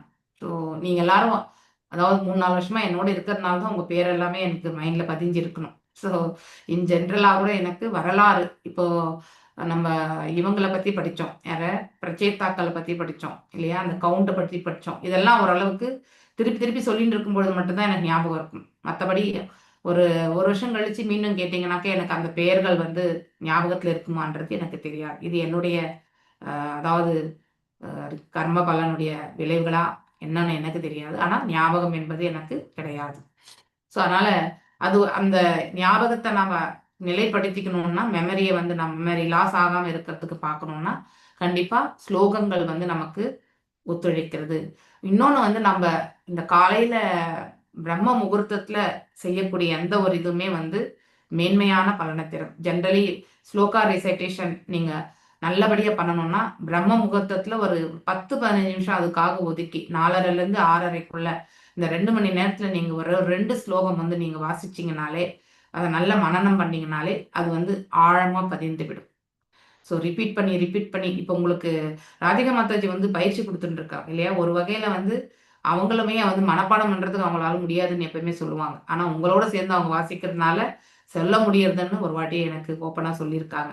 அதனால நீங்களும் அந்த வாய்ப்பை வந்து நழுவ விடாம பண்ணுங்கோ அப்படிங்கிறதா என்னுடைய வேண்டுகோள். ஓகே. शिशुक उवाच अतहं तम् उपपत्यै वाभिपयज्यमान भगवल्लक्षणम् शाम्योपक्षम वैराग्यैश्वर्य महाविभूतिभिर् अनुदिनम् एदमानुभावम् प्रकृत्यय प्रजा प्रहमना देवाक्ष देवदाक्षावणी तलसममवना யாதிதாரம் ஜக்ருதுஹு. இந்த ஸ்லோகங்களே எவ்வளோ பெருசா ஸ்லோகங்கள். பட் அதை பிரிச்சு படிக்கிறதும் வந்து இட்ஸ் கொஞ்சம் பார்த்து தான் படிக்கணும் இல்லையா? மொழிபெயர்ப்பு சிசுக தேவ கோஸ்வாமி சொல்றாரு இப்போ பரிஷித் மகாராஜாக்கு இல்லையா? மகாராஜா நாபி மன்னரின் புதல்வர் பிறந்தவுடன் தனது உள்ளங்காலில் பகவானின் அடையாளங்களை, ஸோ பகவான் கிருஷ்ணருடைய பாத அடையாளங்களை நீங்க கண்டிப்பா செக் பண்ணலாம் இல்லையா? அதுல சிலது வந்து இவர்கிட்ட பெற்றிருந்தார் என்பது இந்த இடத்துல சொல்ற வஜ்ராயுதம், கொடி. ஸோ அவர் அனைவருக்கும் பொதுவாக மிகவும் அமைதியுடன் விளங்கினார். ஸோ தெய்வீகம் எங்கே இருக்கிறதோ அங்கே அமைதியான, அதாவது சில பேர் வந்து செய்யக்கூடிய செயல்கள் வந்து விஷமமா இருக்கும், ஆனா அமைதியா இருப்பாங்க. அவங்களால நல்ல வெளிப்படையா பேசவும் முடியும், அது கிடையாது. எல்லா காலகட்டங்களிலுமே அமைதி காக்கக்கூடிய அந்த ஒரு பக்குவம். ஓகே, அந்த மாதிரி ஒரு அமைதி. ஓகே, அவர் தனது மனம் மற்றும் புலன்களை கட்டுப்படுத்த கூடியவராகவும் எல்லா செல்வங்களும் உடையவராகவும் விளங்கினார். இன்னும் ஸ்வயம் பகவானுடைய அம்சமாக பிறந்திருக்கார். அதனால இறைவனிடத்துல இருக்கக்கூடிய குவாலிட்டிஸ் எல்லாமே இவர்கிட்ட கண்டிப்பாக இருக்கும். அவர் உலகியல் இன்பத்தை தேடி அலையவில்லை. ஸோ பக்குவம். இக்குணங்கள் அனைத்தும் கொண்டு விளங்கிய நாபி மன்னரின் மைந்தர் தமது ஆற்றல் நாளுக்கு நாள் அதிகரிக்க பெற்றார். டே பை டே அவருடைய அதாவது சொல்லுவாங்க சக்தி இல்லையா, அதை வந்து பெருகியது. அப்படின்னா உடல் சக்தி இல்லை, அவருடைய செயல்படும் விதத்துல எல்லாவற்றையுமே அவர் வந்து ஒரு பக்குவமான முறையில செய்யறதுதான் அந்த சக்தி வந்து அவர்கிட்ட அதிகரித்தது. இதன் காரணமாக அந்தணர்களும் தேவர்களும் அமைச்சர்களும் குடிமக்களும் ரிஷபதேவர் மன்னராகி உலகனை ஆள வேண்டும் என்று விரும்பினார்கள். ஸோ இல்லையா, கண்டிப்பா ஒரு ஒரு ஒரு நபர் வந்து தெய்வீக குணங்களோடையும் மற்றும் அவர் ஆற்றக்கூடிய கர்மங்கள் அனைத்துமே, காரியங்கள் அனைத்துமே அனைவருக்குமே நன்மை பயக்கக்கூடியதாகவும் எந்த ஒரு பாரபட்சமின்றி நடந்து கொள்ளக்கூடிய அந்த சுபாவத்தை அவர் வெளிப்படுத்தினால் ஆட்டோமேட்டிக்கலி அத்தகைய நபர் வந்து அரசாண்டால் இந்த பிரபஞ்சம் நன்மை உறும் என்ற அந்த உணர்வு வந்து ஒரு பொதுமக்களுக்கு வரக்கூடிய ஒரு கருத்து தான் இது. அதே தான் இந்த இடத்துல வந்து விளக்கப்பட்டிருக்கு. இக்காலத்தில் சாதாரணமாக பிறந்தோருக்கிடையில் உடலில் காணப்பட்ட அடையாளங்களை பற்றி குறிப்பு நமது ஆர்வத்தினை தூண்டுவதாக இருக்கின்றது இல்லையா. அவருடைய பாதங்கள்ல அதாவது கொடையும் இல்லையா, ஸோ கொடை மற்றும் வேற என்ன இருந்தது, அவருடைய வஜ்ராயுதம் இல்லையா, அதாவது கதம், வஜ்ராயுதம் இருந்ததாக சொல்லப்படுகிறது. ரிஷபதேவர் பிறந்தவுடனே அவர் பாதங்களில் கொடி, வஜ்ராயுதம், தாமரை மலர் ஆகிய அடையாளங்கள், எஸ்பெஷலி தாமரை மலர் இல்லையா. இதற்கு மேலாக பகவான் வளர ஆரம்பித்தவுடன் அவர் மிகவும் முக்கியமானவராக விளங்கினார். அப்படின்னா அவருடைய செயல்படும் விதத்துல வந்து அனைவரும் ஈர்க்கப்பட்டிருப்பார்கள். அதனாலதான் முக்கியத்துவம் பெற்றிருக்கிறார். ஒருவர் ஆற்றக்கூடிய காரியங்கள் தான் அவரை அடையாளப்படுத்தும், அவர் எப்படிப்பட்ட நபர் என்பது இல்லையா. சுபாவம், நடத்தை இல்லையா, அவர் எவ்வாறு, சிதாதிர் முனி படிச்சோம் இல்லையா, 2nd சாப்டர் பகவத்கீதால, அவர் எவ்வாறு பேசுவார், எவ்வாறு நடப்பார், எவ்வாறு நடந்து கொள்வார், அவருடைய செயல்கள் எல்லாம் எப்படி இருக்கும் அப்படின்ற ஒரு கொஸ்டின் வந்து அர்ஜுனர் கேட்பார் இல்லையா. ஸோ அந்த ஒரு நிலை, புத்தியோகத்தில் நிலை பெற்றவர்கள் தான் இவ்வாறு செயல்படுத்த முடியும். அவர் ஒருவருக்கும் சாதகம் பாதகம் இன்றி, அதாவது பாரபட்சம் இன்றி அனைவரிடத்திலும் சமமாக நடந்து கொண்டார். இந்த ஒரு மனப்பக்குவம் நம்ம எல்லாருக்குமே வரணும். ஆனா அது அவ்வளவு சுலபத்துல வராது. கடவுளின் அவதாரம், ஏன்னா நம்ம இன்னும் பக்குவத்துல வந்து முழுமை பெறல. ஆனா அவர் பகவான் அம்சமாகவே பிறந்ததால, அவரிடத்துல அந்த குணாதிசயங்கள் மேலோங்கி இருந்ததால, அவர் அவ்வாறு கடைபிடித்ததுனால அவர் அவ்வாறே அனைவராலுமே வந்து அடையாளம் காணப்பட்டார். ஓகே, கடவுளின் அவதாரம் செல்வம், வலிமை, அறிவு, அழகு, புகழ், துறவு என்னும் 6 வளங்கள் இல்லையா. பகவான் என்ற பதத்திற்கு நமக்கு தெரியும் மீனிங். அனைத்து புகழ், அனைத்து வலிமை, அனைத்து செல்வம், அனைத்து அறிவு, அனைத்து துறவரம் இல்லையா, அனைத்து அழகு இல்லையா, இத்தனையுமே வந்து அனைத்திலுமே உயர்வான ஸ்தானம் இறைவனுக்குத்தான். அவரிடத்தில் இல்லாத செல்வம் கிடையாது. இந்த பிரபஞ்சங்களே அவருடையதுதான் இல்லையா. அதனால அவரோட யாருமே வந்து போட்டி போட முடியாது. அப்படி இருந்தும் பகவான் வாமன தேவராக வந்து யார் பலி மகாராஜா கிட்ட வந்து 3 அடி நிலம் கேட்டு அவரிடத்துல இருந்த 2 அடிக்கு சம்பந்தப்பட்ட அனைத்தையுமே பெற்று 3வது அடியாக அவருடைய தலையையே கொடுத்தார் இல்லையா. ஸோ அதனால பகவான்கிட்ட இல்லாதது எதுவுமே கிடையாது, அனைத்துமே அவருடையது தான். சுப்ரீம் ப்ரொப்பரேட்டர் அவர் தான்.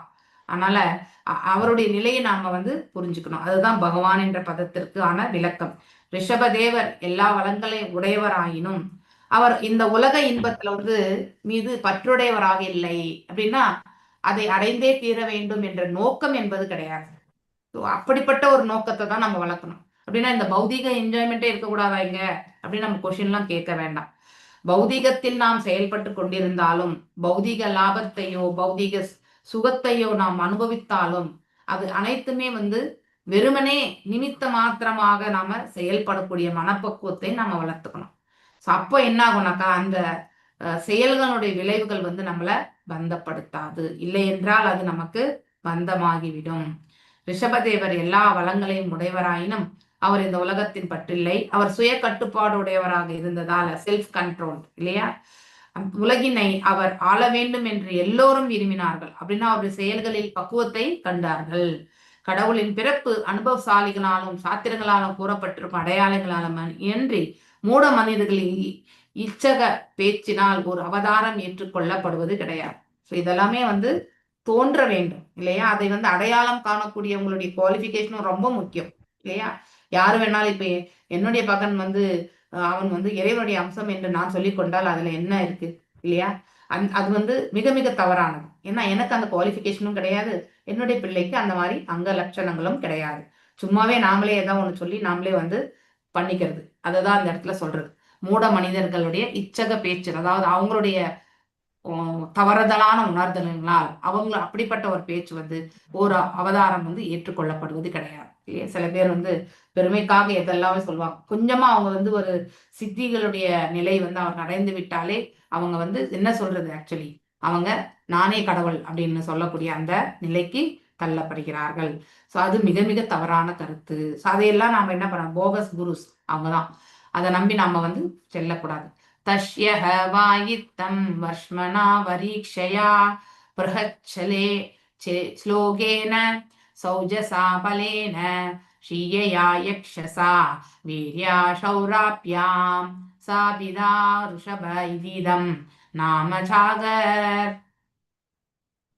நாபி மன்னரின் புதல்வர் வெளிப்பட்ட பொழுது அவர் கவிஞர்களால் பாராட்டப்பட்டும் இல்லையா, முழுமுதற் கடவுளின் அடையாளங்களும் கூடிய அவள் உடல் உறுதி, ரொம்ப சக்தி வாய்ந்தவராக இருந்தார். வீரம், பலம் பொற்குருந்தி, அழகு, பெயர் புகழும், நல்ல செல்வாக்கு, ஊக்கமுடைமை. அப்படின்னா அவர் என்கரேஜ்டு, அதாவது எந்த செயலிலுமே அவர் ஊக்கத்தை கொண்டு அதாவது செயல்படும் இது ரொம்ப ரொம்ப முக்கியம். இப்போ ஒரு செயல் இருக்கு, இப்போ பாவம் இருக்கு. இப்போ நான் இந்த கிளாஸை உட்காந்து எடுத்துட்டு இருக்கேன், எதையோ ஒன்று வந்து மனசுல நினைச்சிட்டு கிளாஸ் எடுத்தேன்னா அது இந்த கிளாஸ் வந்து கரெக்டா வராது, கண்டிப்பா வராது. ஒரு 10 நிமிஷம் கூட யாரும் இருக்க மாட்டாங்க, அடுத்த நாள் கிளாஸுக்கு யாரும் வரவும் மாட்டாங்க இல்லையா? அதே மாதிரி வந்து நம்ம செய்யக்கூடிய செயல்கள் வந்து பார்த்தீங்கன்னாக்கா அதே வந்து ஒரு உத்வேகத்தோடு நீங்க இது இறைவனுடைய பற்றி சொல்றது. அதனால அத்தகைய உத்வேக பாவத்தை மனதில் கொண்டு செயல்படும் பொழுது அதுதான் ஊக்க முடியுமை. அந்த பாவத்துக்கு தான் வந்து என்கரேஜ்மெண்ட்னு சொல்லுவாங்க இல்லையா? ஒரு செயலை செய்வதற்கு அவர்கள் வந்து ஊக்குவிக்கப்படணும். ஆனா இவர் வந்து அப்படிப்பட்ட பாவத்தோடு செயல்படுறார் என்றது வந்து சொல்லப்படுகிறது. ஸோ அது அடுத்தவங்களுக்குமே ஒரு முன் உதாரணம், நம்பிக்கை. அப்போ அடுத்தவங்களுமே அவரை பின்பற்றக்கூடிய ஒரு நிலைக்கு வந்து தள்ளப்படும்.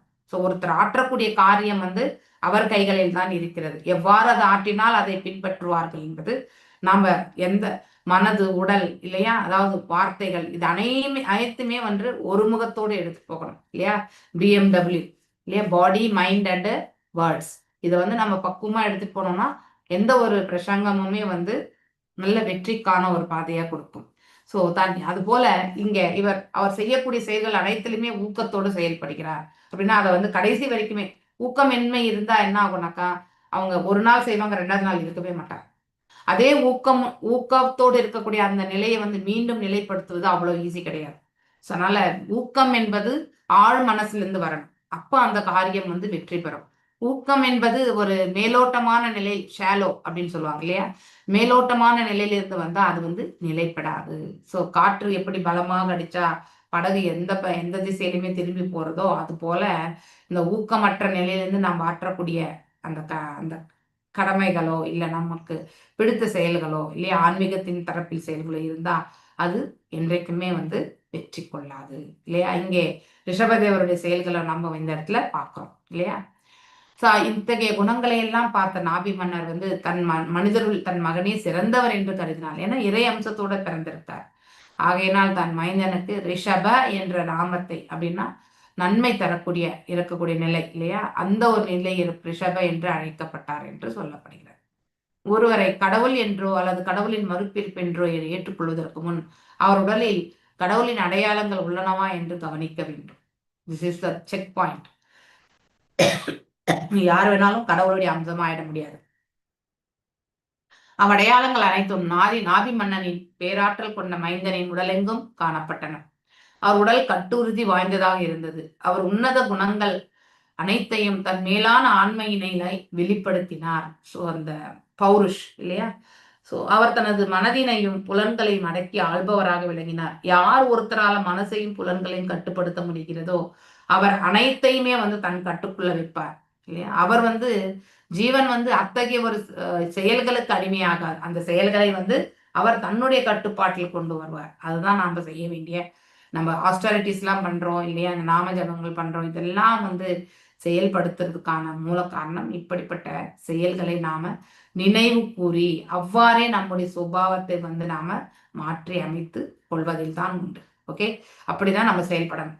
அவர் தனது அதாவது மனதினையும், எஸ்பெஷலி மனசு மற்றும் மனதினையும் கட்டுப்படுத்தினாலே ஆட்டோமேட்டிக்கலி புத்தியும் வந்து அதுக்கு தட்சண மாதிரி செயல்புரிந்து மீண்டும் வந்து புலன்களையும் வந்து அவ்வாறே செயல்படுத்த வைக்கும். ஸோ மேலும் இங்கே ரிஷபதேவர் அவ்வாறு தான் இருந்தார் என்பது சொல்லப்பட்டிருக்கு. மேலும் இதனை தொடர்ந்து அவர் புருஷோத்தமர் என்று குறிப்பிடும் ரிஷப என்னும் பெயரால் அழைக்கப்பட்டார் இல்லையா. நெக்ஸ்ட் யஷ்யஹீந்திர சபர்த்மானோ பகவான் வர்ஷினா வவர்ஷதத் அவதார்யா பகவன் ரிஷபதேவோ யோகேஸ்வரः பிரஹஷ்யாத்மா யோகமாயாய ஸ்வலவர்ஷம் ஜனாபம் நாம பிரவஷ்யத். சோ செல்வத்துடன் இவ்வாறு இருந்த அவர் இவரை கண்டு பொறாமை. நமக்கு ஆல்ரெடி நம்ம இந்திரனை பத்தி பார்த்திருக்கோம் இல்லையா. இந்திரன் எல்லோருக்குமே இந்த மாதிரியான ட்ரபிள் தான் கொடுப்பாரு. முன்னாடியும் பார்த்திருக்கோம், இப்பயும் பார்க்கிறோம், ஃபியூச்சர்லயுமே பார்ப்போம் நம்ம. ஓகே, எல்லோருக்குமே வந்து இது இந்திரன் வந்து, ஏன்னா அவனுடைய பதவிக்கு ஆல்ரெடி பிரித்து மகாராஜ்ல படிச்சோம் இல்லையா. இப்போ வந்து ரிஷபதேவரத்திலயுமே படிக்கிறோம். ஸோ ரிஷபதேவரத்துல வந்து மழையே பொழியாத அந்த நிலைக்கு கொண்டு வரணும்னு நினைச்சார். மழை இல்லைன்னா விளைச்சலே கிடையாது இல்லையா. தானியங்கள் இல்லை என்றால் உணவு படைக்க முடியாது இல்லையா. ஸோ அதனால அங்க பசியும் பட்டினியும் இருந்தா அங்க அமைதி என்பது நிலவாது. ஸோ அப்படிப்பட்ட ஒரு தொந்தரவை வந்து கொடுக்கிறது. இன்னொரு ஆங்கிள் இருந்து நம்ம யோசிக்கணும்னா, பகவான் இந்த மாதிரி அவதாரங்கள் கொண்டு வரும் பொழுது அவருடைய புகழாரங்கள் இன்னும் மேன்மை உறச் செய்வதற்காகவும் சில சமயத்துல வந்து இப்படிப்பட்ட லீலைகள் வந்து நிகழ்த்தப்படுகிறது என்பது இன்னொரு புறம் ஆச்சாரியர்களுடைய கருத்தும் கூட. ஓகே, இந்திரனுடைய செயல்கள் சில சமயங்கள்ல வந்து இப்படி இருந்தாலும் அவை அனைத்துமே இந்த உலக நன்மைக்கானது. மேலும் அந்த நபருடைய புகழ் வந்து அதாவது பரவும். இப்போ அதாவது இந்திரன் வந்து இதுக்கு முன்னாடி கூட அதாவது பிருத்து மகாராஜா அவருடைய யக்னத்திலிருந்தே வந்து 2-3 முறை வந்து அந்த 100வது அஸ்வமேத யக்னம் செய்யும் பொழுது கவர்ந்து செல்வதற்கான நிலைக்கு சென்றார் இல்லையா. ஸோ அப்போ அந்த பிருத்து மகாராஜ் கடைசியில் அவருக்கு தண்டனை வழங்கணும்னு நினைச்சார். ஆனாலும் வந்து யாருடைய அறிவுறுத்தலின் பேர் அவர் தண்டனை வழங்கவில்லை. பகவான் மற்றும் அந்த இடத்துல யார் வந்தது, பிரம்மதேவர் வந்தார் இல்லையா. ஸோ வந்தனால அந்த தண்டனையிலேருந்து யார் தப்பியது, ஆக்சுவலி இந்திரன் வந்து தப்பித்தார் இல்லையா. ஸோ இந்திரனுக்கு வந்து சில சமயங்களில் சாபமும் உண்டு, சில சமயங்களில் வந்து பகவானுடைய புகழாரங்களை பரப்புவதற்காகவும் செயல்படுகிறது என்பது சொல்லப்படுவதும் உண்டு. மேலும் இந்த பிரம்மர் கூட நீங்க எடுத்துட்டீங்கன்னாக்கா பிரம்ம விமோக லீலாலுமே அதே மாதிரிதான். பகவானுடைய லீலையை வந்து தான் அனுபவிக்கணும் என்பதற்காக பிரம்மர் அந்த லீலையை செய்ததாகவும் ஒரு தரப்புல நம்ம சில வியாக்கியானங்களை படிக்கிறோம். சில வியாக்கியானங்களை வந்து பிரம்மரே 2ஆம் படைப்பு செய்தாலும் அவரும் சுதந்திரமானவர்கள் அல்ல அப்படிங்கிறத வந்து நிகழ்த்துவதற்கு தெரிய வைக்கிறதுக்காகவுமே பகவான் இந்த லீலையை வந்து செயற்படுத்தினார் என்பதும் சொல்லப்படுகிறது. எது எப்படி இருந்தாலும் இந்த பிரபஞ்ச நன்மைக்காக இருக்கும் பொழுது அதை நாம கண்டிப்பா ஏற்றுக்கொள்ளணும். ஸோ இங்கே ரிஷபதேவருடைய செயல்படும் தன்மையை நாம் இந்த இடத்துல பார்க்க போறோம். செல்வ சிறப்போடு விளங்கிய தேவேந்திரன் இங்கே வந்து அதாவது ரிஷபதேவர் மீது காழ்ப்புணர்ச்சி கொண்டார் மன்னன் இல்லையா. பாரத வருஷம் என்று அறியப்படும் இந்த உலகின் மீது மழை பொய்யாது இருக்குமாறு செய்தான் அப்படின்னா நீரே ஆற்ற நிலை. ஸோ அப்பொழுது அதாவது பகவான் யோகேஸ்வரன் ஆகிய ரிஷபதேவர் ஸோ தேவேந்திரனின் உள்நோக்கத்தினை புரிந்து கொண்டு சிறிது புன்னகை புரிந்தார். ஸோ அதாவது அவருக்கு அந்த மாதிரி ஒரு ஆற்றல் பெற்றிருந்தாலும் அதை எவ்வாறு செயல்படுத்துறார் என்பதை நாம் இந்த இடத்துல புரிஞ்சுக்கணும். பிறகு அவர் தன் யோகமாயினால் அவருக்கு வந்து யோகமாயி அவருடைய உடலுமே வந்து நித்தியமானது இல்லையா, அதை நாம தெரிஞ்சுக்கணும். அவரது அகச்சக்தி அந்தரங்க சக்தியால் தனது இருப்பிடமான அஜனாபம் என்னும் இடத்தின் மீது ஏராளமாக மழை பொழிய செய்தார். ஸோ அப்படின்னு அவருடைய ஆற்றலால் மழை பொழிய பெற்று பெற்றார் என்பதை இந்த இடத்துல சொல்லலாம். அப்ப தேவேந்திரன் வந்து மழைக்கு வந்து நம் காரணமா இருக்கக்கூடிய அந்த தேவேந்திரனுடைய செயலுமே அந்த இடத்துல எடுபட போகல. So one is proving the supreme authority. ஒன்று வந்து இறைவனுடைய உயர்ந்த ஆளுமை வந்து இதன் மூலியமாக நிரூபிக்கப்படுகிறது. ஏனென்றால் தேவர்கள் அனைவரும் இறைவனுக்கு கீழே தான். இப்போ அங்க ரிஷபதேவருடைய ஆற்றல் வந்து தேவேந்திரனுடைய ஆற்றலுக்கு கீழாக இருந்தது என்றால் கண்டிப்பாக நாம் என்ன நினைப்போம், தேவேந்திரன் தான் உயர்ந்த ஸ்தானம், இவர் வந்து ஒரு சாதாரண அரசன் அப்படிங்கிற கோரத்துல தான் நாம் எடுத்துட்டு போவோம் இல்லையா. ஆனா இங்கே பிரம்மருடைய அந்த இடையுறையிலையுமே வந்து அவர் என்ன பண்றார், ஸோ மாற்றி அமைக்கிறார் இல்லையா. இங்கே சில இடங்கள்ல வந்து பகவான் என்னக்கூடிய பதம் நாம படிச்சிருப்போம், இந்திரனுக்கு வழங்கப்படுகிறது. அங்கே மேன்மையான ஒரு செயல்கள் புரியறது, அவங்களுடைய உயர்ந்த ஸ்தானத்தை வந்து உணரக்கூடிய அந்த ஒரு ஏதாவது செயல்கள் மூலியமா நம்ம வாசிக்கிறது இல்லையா. ஸோ இவர் பிரம்மருக்கு பகவான் என்று சொல்லப்பட்டது எப்போ சொல்லுங்க, நாரத மகரிஷிக்கு வந்து அவர் உபதேசம் புரிந்த போது. ஓகே, ஸோ அது எங்க வருதுனாக்கா ஐ திங்க் செகண்ட் கேண்டோல தான் நம்ம படிக்கிறோம். செகண்ட் கேண்டோல 5th சாப்டர் அங்கிருந்து உபதேசம் 4th end 5th சாப்டர்ல சொல்றாரு உபதேசம், இந்த இரண்டாம் படைப்பு என்பது. ஸோ ஏன்னா அதாவது நாரத மகரிஷி வந்து விஷயத்தை கேட்டு தெரிஞ்சுக்கணும் இல்லையா. ஸோ அந்த ஒரு நிலையில இருந்து பார்க்கும்பொழுது பிரம்மா கிட்ட இருந்து அவர் என்ன பண்றாரு, நீங்க தான் என்னுடைய தந்தை இல்லையா. ஸோ பிறப்பற்ற நிலை அப்படின்னா தாய் தந்தை மூலியமா பிறந்தது கிடையாது பிரம்மர். அதனால வெறுமனே அவருடைய பகவானுடைய நாவிலிருந்து தோன்றியவர். இப்போ இந்த இரண்டாம் அதாவது பார்த்தீங்கன்னாக்கா இந்த விசர்க்கம் இல்லையா, இரண்டாம் படைப்பு என்பது ஜீவன்களை படைக்கக்கூடிய அந்த இது வந்து அவருக்குத்தான் வழங்கப்பட்டிருக்கு. ஸோ அப்படி இருக்கும் பட்சத்துல படைப்பு என்று வரும்பொழுது ஆல்ரெடி எஸ்டாப்ளிஷ்மெண்டா இருக்கக்கூடிய இந்த அண்டங்களை பற்றி அவர் எதுவுமே கேட்கல இல்லையா. ஆனாலும் அங்கே தவறுதலான முறையில கேட்கப்பட்டாலும் இந்த மாதிரி தவறுதலான நம்ம ஜென்ரலா பாகவதம் பகவத்கீதை படிக்காத நிலையில நீங்க மீண்டும் நம்ம பின்னோக்கி சென்று பார்த்தோம் என்றால் அந்த பிரம்மம் படைச்ச அந்த எழுத்து மாத்தி அமைக்க முடியுமா இப்படிலாம் நம்ம ஜென்ரலா பேசியிருப்போம் இல்லையா. யாராவது பேச கூட நம்ம கேட்டிருப்போம். ஸோ அந்த இரண்டாம் படைப்பு என்பது பிரம்மர் தான் செய்கிறார். ஆனால் அதற்கு முன்னாடி இங்க இருக்கக்கூடிய அனைத்தையுமே இறைவனால படைக்கப்படுகிறது. மேலும் பிரம்மா சிவன் இருவருமே வந்து பகவானுடைய அதாவது ஆற்றலை வந்து பெற்றவர்கள் இல்லையா. அது இந்த உலக ஆளுமைக்காக அவர்கள் அதை உபயோகப்படுத்தி கொள்ள வேண்டும். ஸோ அந்த ஒரு இதுக்காக தான் இப்ப தேவேந்திரனுக்கு கூட வந்து சில இடங்கள்ல வந்து பார்க்கும்போது பகவான் அவனுடைய தனிப்பட்ட ஒரு செயல்முறையில வந்து மேன்மையான ஒரு செயலா இருந்தா அந்த இடத்துலயுமே வந்து இது பகவான் என்ற அந்த வார்த்தை வந்து அஃபிக்ஸ் ஆகும். ஆனா உண்மையிலே பகவான் எனக்கூடிய பதம் வந்து பகவான் ஒருத்தருக்கு மட்டும்தான். ஆனா இங்கே அவர் நாரத மகரிஷி கூட அதே மாதிரி பகவான் என்று எப்பொழுது சொல்லப்படுகிறது என்றால் அவர் வியாசதேவருக்கு வந்து இது கொடுக்கும் பொழுது. ஓகே, ஸோ அதாவது அதுவுமே ஃபர்ஸ்ட் கேண்டோ அந்த இடத்துல வந்து பகவான் என்ற அந்த நிலை வந்து வியாசதேவருக்கு வழங்கப்படுகிறது. அதுக்காக அவர்கள் பகவான் ஆகிவிட மாட்டார்கள். ஓகே, ஒரு சிறு அதாவது பகவானுடைய ஆற்றலை அவர்கள் வந்து அடைய பெறுவதற்கான வாய்ப்பு இருந்தது, அவ்வளவுதான். அந்த சூழ்நிலையில அவர் வந்து பகவான் ஏனென்றால் படைப்பு என்பதே வந்து ஆரம்ப கட்டம் இல்லையா. அந்த ஆரம்ப கட்டத்தை வந்து எடுத்துரைக்கிறாருன்னா அவரை தாண்டி படைக்கக்கூடிய சக்தி இந்த இடத்துல இல்லை. அதாவது இரண்டாம் படைப்பு வந்து பிரம்மர் தான், அதுவுமே அது பகவானுடைய ஏற்பாடு, அவ்வளவுதான். ஸோ அந்த ஆற்றலையுமே பகவான் வந்து பிரம்மருக்கு கொடுத்திருக்கார். ஓகே, ஸோ அதனால சில இடங்கள்ல எல்லாம் சொல்லப்படுவதற்கான காரணம் அதுதான். ஆனா உண்மையிலே பகவான் மற்றும் இந்த யோகேஸ்வரன் யக்னேஸ்வரன் இதெல்லாமே வந்து பகவானுக்கு தான் பெயர். இதன் பொருள் அவர் மிக உயர்ந்த ஆன்மீக சக்தி உடையவர் ஆவார். அதாவது மன்னர் ரிஷபதேவர் பகவானின் அவதாரம் ஆகையால் அவரே வந்து உண்மையான பகவான். அப்படின்னா எல்லாருமே நாம பார்ட் அண்ட் பார்சல் பின்ன பகுதிகள் தான், இன்க்ளூடிங் பிரம்மா உட்பட இல்லையா. ஆனாலும் வந்து முதன்மையாக படைக்கக்கூடிய தேவர்கள் அந்த பதத்திலிருந்து நோக்கும் பொழுது அது ஓகே. ஆனா இங்கே யோகேஸ்வரன் என்பது நாம செய்யக்கூடிய அனைத்து யக்னங்களுமே வந்து இறைவனுக்கானது. அது எந்த தேவதையுடைய யக்னமாக கூட இருக்கலாம், ஆனால் அதுவுமே வந்து இறைவனுக்கானது என்பதை நாம தெரிஞ்சுக்கணும். இதன் பொருள் அவர் மிக உயர்ந்த ஆன்மீக சக்தி உடையவர் என்பது ஆகும். So he has more potency. So மேலும் தண்ணீருக்கு அவர் தேவேந்திரனை நம்பி இருக்கவில்லை 100% இல்லையா.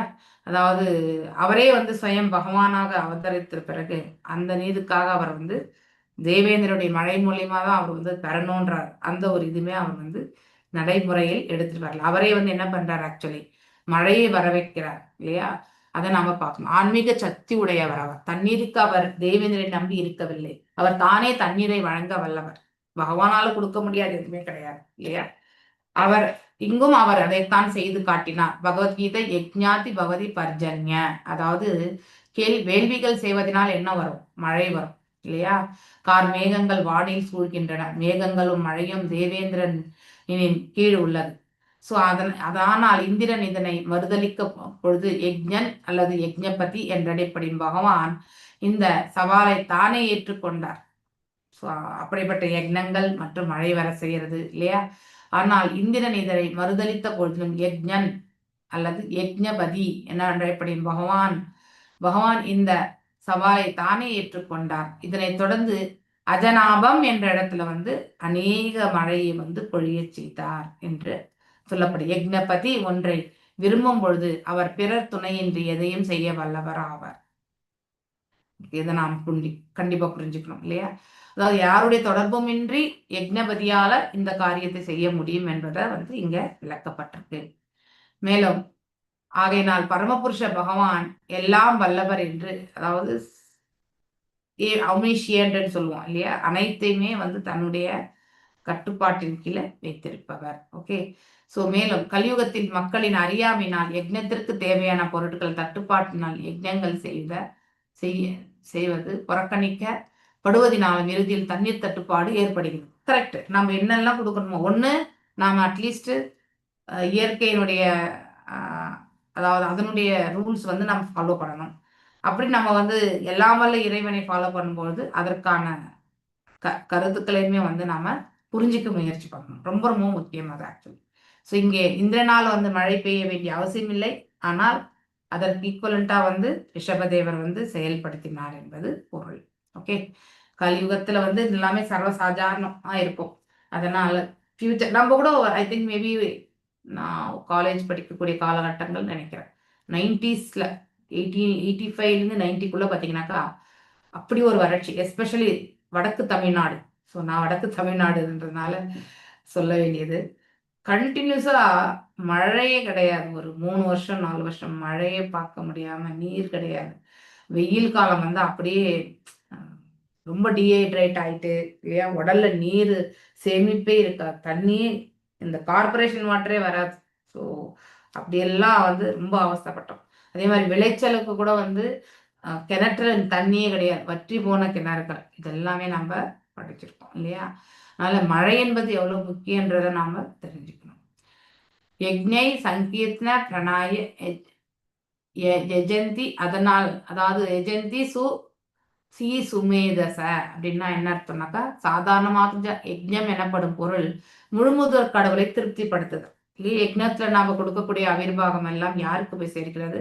அந்த பரம்பொருளுக்கு தான் சேர்கிறது இல்லையா? அவர் அதை ஸ்வீகரித்து நமக்கு மழையை கொடுக்கிறார் அப்படிங்கிறது. மழையோ நம்ம என்ன வேண்டியிருப்போமோ அது கொடுக்கப்படுகிறது.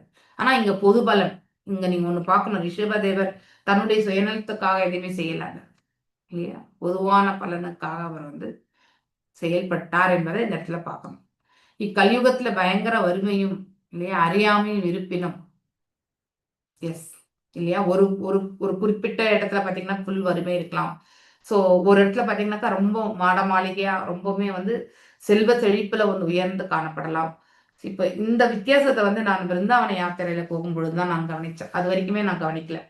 ஜென்ரலா பிரேமா மாதாஜி அவங்க கிளாஸஸ்ல சொல்லுவாங்க, 100 டைம்ஸ் பார்த்தீங்கன்னாக்கா ஆப்புலண்ட்ல யுஎஸ்ஏ வச்சு இந்தியாவை கம்பேர் பண்ணும்போது நம்மளோட 100 ஆண்டுகள் முன்னாடி இருக்காங்க.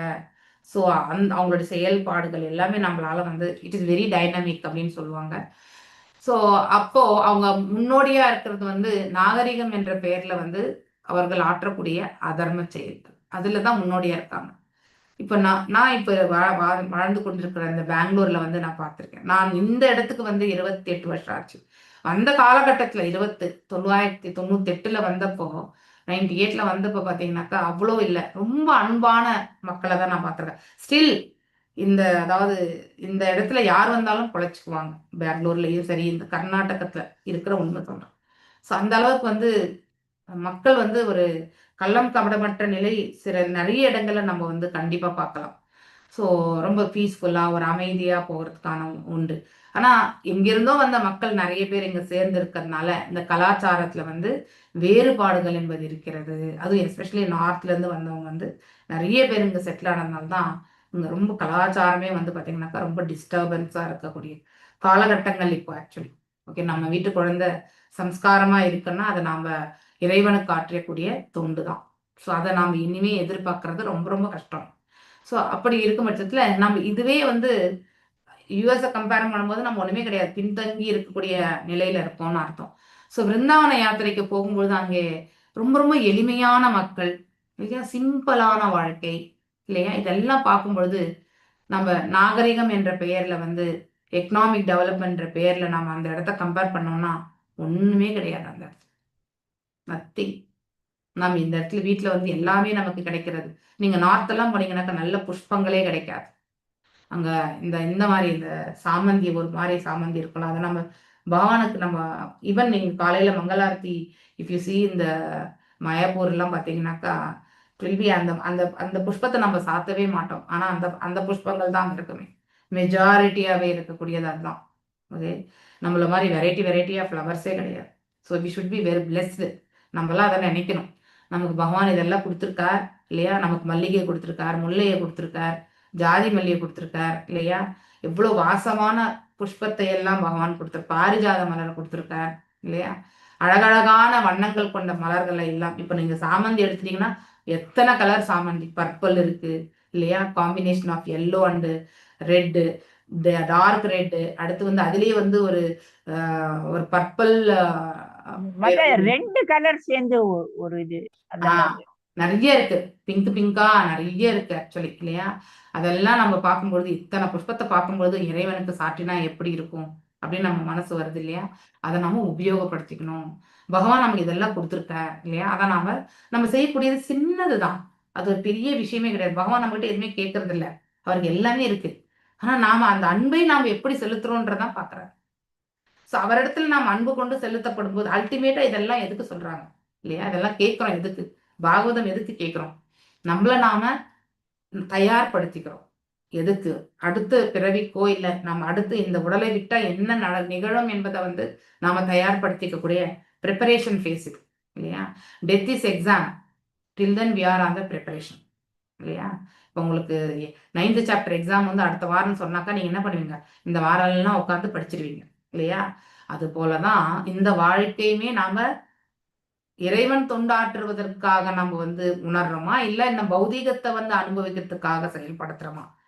ஸோ இந்த பௌதீகமா ஆன்மீகமா என்பதை வந்து நாம நிர்ணயித்து அன்றாட நமக்கு வந்து பார்த்தீங்கன்னாக்கா எவ்ரி மினிட் வந்து நமக்கு வந்து டெஸ்டிங் தான் இல்லையா. ஸோ ஃபைனல் டெஸ்டிங் வந்து என்னது, எக்ஸிட். ஓகே, அந்த நிலையில இருக்கணும். பிருந்தாவனத்தில் நீங்க பார்க்கும் பொழுது ஐ ரியலி ஃபெல்ட், உங்களுக்கெல்லாம் அந்த மாதிரி உணர்வு வந்ததா எனக்கு தெரியாது, ஆனா எனக்கு ஆனா தோணினது. எப்படி நம்ம தேசத்தையும் அதாவது அமெரிக்காவையும் கம்பேர் பண்ணா எப்படி இருக்கோ அது போல நான் இப்போ வாழ்ந்து கொண்டிருக்க இந்த இடம் வந்து அமெரிக்காவோட கம்பேர் பண்ணும் பொழுது இந்த பெங்களூர் இப்ப இருக்கக்கூடிய நிலை வந்து பிருந்தாவனத்துக்கு நான் கம்பேர் பண்ணலாம். ஸோ அப்படின்னா நாகரிகம் வந்து முற்றி போனது அப்படின்னா நல்ல விதத்துல நாகரிகம் முற்றி போகவில்லை. இது ரொம்ப அட்வான்ஸா நம்ம போயிட்டு இருக்கோம், ஆனா அந்த அட்வான்ஸ் வந்து தேவையே கிடையாது. ஸோ அந்த இடத்துல மக்களுடைய அவங்க வந்து சிவிலைசேஷன் என்ற பேர்ல அவங்க பின்தங்கிய நிலையில நாம எக்ஸ்பிரஸ் பண்ணா கூட இல்லையா, அதுதான் சிவிலைசேஷன் நாம சொல்லணும். ஆனா உண்மையிலேயே அவர்கள் வாழ்ந்து கொண்டிருக்கக்கூடிய அங்கே ரதா ராணிக்கு ஜெய் அப்படின்னு சொல்லுவாங்க. அதாவது அவங்களுக்கு ஏன் வந்து அந்த ஒரு பாவத்தை வந்து, அதாவது பிறக்கிறதுமே அந்த பிருந்தாவனத்துல பிறக்கிறது வந்து மிக அரிதானது அப்படிங்கிறத நாம தெரிஞ்சுக்கணும். ஸோ அவர்கள் எப்பொழுதுமே ராதையினுடைய நாமத்தை, கிருஷ்ணருடைய நாமத்தை சொல்றத விட ராதையினுடைய நாமத்தை தான் நம்ம வந்து கேட்கலாம் இல்லையா. ஆனா நம்ம திருப்பி ராதே ராதே நாம சொல்லக்கூடாது. ஓகே, ஏன்னா நமக்கு அந்த குவாலிஃபிகேஷன் கிடையாது. ஓகே, நாம இந்த இடத்துல ரொம்பவுமே கலங்கப்பட்ட இடத்துல இருந்து போறோம். அவங்க ஆல்ரெடி புண்ணியமான பூமியில இருக்காங்க. இந்த கலங்கங்கள்ல இருந்து அவங்க ஆல்ரெடி வந்து வெற்றி கொண்டவர்கள். நாம் இன்னும் அந்த அளவுக்கு பக்குவம், அந்த பிறந்திருக்கக்கூடிய அந்த மக்களுடைய பக்குவம் நாம் அடையவே இல்லை. We are still backward. இங்க வெறும் வந்து பௌதிகம் தான் வந்து உயர்வா இருக்கு, ஆன்மீகத்துல நாம் இன்னும் பேக்வேர்டு தான். அங்க இருக்கக்கூடிய மக்களை வந்து நாம பார்க்கும் பொழுது அங்க ஒரு அந்த மண்ணு கூட நீங்க ஒரு மாதிரி மெதுவான, அதாவது பகவான் பாதங்கள் படிந்த இடம். நீங்க எந்த ஊர்லயுமே அந்த மாதிரி மண்ணு பார்த்திருக்க முடியாது. அவ்வளவு சாஃப்டான ஒரு மண். ஆனா அது மணல், ஆனா அது மண்ணு மாதிரி இருக்கும். நாம கூட வெறும் காலோடய நான் ஃபுல்லா நிறைய பேர் வந்து வெறும் காலோடய வந்து சுத்திட்டு வந்தவங்க தான் இல்லையா? ஸோ அப்படி பகவானுடைய ஸ்தலத்தினுடைய மகிமை பார்க்கணும். அந்த ஸ்தலத்துல வந்து பிறக்கக்கூடிய இந்த ஜனங்களுடைய மகிமையை பார்க்கணும் இல்லையா? ஸோ ராதா ராணிக்கு ஜெய் அப்படின்னு அவங்க சொல்லும்போது அதாவது ஸ்ரீல பிரபுபாதாவும் சொல்லியிருக்காங்க, நாம வந்து சொல்லக்கூடாது. ஓகே, நாம வந்து ஹரே கிருஷ்ணா தான் சொல்லணும். We are only qualified to tell Hare Krishna, not Radha Rani. Okay, so அந்த குவாலிஃபிகேஷன் அவங்களுக்கு உண்டு. ஏன்னா அவங்க நம்மளுடைய இந்த அதாவது பாவ புண்ணியங்கள் எவ்வளவு இருக்குன்றது நமக்கு தெரியாது. ஆனா அவர்களுடைய பாவ புண்ணியங்கள் பார்த்தீங்கன்னாக்கா நம்மளை காட்டிலுமே மிக மிக மிக குறைவானது. ஸோ இந்த நம்முடைய கோட்டாவெல்லாம் அவங்க எப்பயோ கடந்துதான் அந்த இடத்துல பிறந்திருக்காங்க. அதனால அவங்களுக்கு அந்த ஸ்தானத்துல வந்து சொல்வதற்கான வாய்ப்பு உண்டு. ஆனா நமக்கு அது கிடையாது அப்படிங்கிறமே. நீங்க யாருமே ராதாராணின்னு சொல்லக்கூடாது. You should del Hare Krishna, அவ்வளவுதான். ஸோ இது வந்து ஒன் ஆஃப் த லெக்சர்ஸ்ல கேட்டது ஷீலா பிரபுபாதருக்கு. ஸோ அதை நான் உங்களுக்கு சொல்றேன் நான். ஓகே, அதனால எந்த ஒரு இடத்தையுமே இறைவன் அங்கு இருக்கிறார் என்பதை வந்து அந்த இடத்தினுடைய அன்பு பரிமாற்றங்களை கொண்டு நம்ம புரிஞ்சுக்கணும். ஓகே, அங்க இருக்கக்கூடிய ஜனங்களுடைய சுபாவத்தை கொண்டு ஒரு இடத்துலயுமே நம்ம வந்து நான்வெஜ் கடையை பார்க்க முடியாது விருந்தாவனத்துல இல்லையா? லிக்கர் ஷாப்பு பார்க்க முடியாது. இதெல்லாம் நம்ம பார்க்கவே இல்லை. எத்தனையோ ரோடுகளை சுத்திட்டு வந்தோம். அப்படிப்பட்ட ஒரு நிலை விருந்தாவனம் வந்து எல்லா இடங்களிலுமே விருந்தாவனானா எப்படி இருக்கும் அப்படிங்கிறது வந்து நாம யோசிக்கணும். ஓகே, ஒவ்வொரு சமுதாயத்திலும் ஒவ்வொரு குடும்பத்தினரும் ஒவ்வொரு மாலையிலும் சங்கீர்த்தன யஜ்ஞம் செய்ய வேண்டும். இதனால் மழை எந்தவித தட்டுப்பாடும் ஏற்படுவது கிடையாது. பௌதிக இன்பத்திற்கு ஆன்மீக முன்னேற்றத்திற்கும் சங்கீர்த்தன யஜ்ஞம் செய்வது இக்காலத்தில் உள்ள மக்களுக்கு மிக மிக அவசியமானது. ஸோ நாமளும் வீட்டுல வந்து சங்கீர்த்தன யஜ்ஞம் செய்யலாம். இப்போ கலியுகத்துக்கு அதுதான் பரிந்துரைக்கப்பட்டிருக்கு இல்லையா? ஸோ நம்ம வீட்டில் வந்து சாயங்காலத்தில் வந்து we can do the prayers. Okay, Hare Krishna. कृपा सिंधुभ्येव च पतितानां पावनेभ्यो वैष्णवेभ्यो नमो नमः. अनंत कोटि वैष्णव वृंद की जय. नामाचार्य हरिदास ठाकुर की जय. हरे कृष्णा कृष्ण कृष्ण हरे हरे, हरे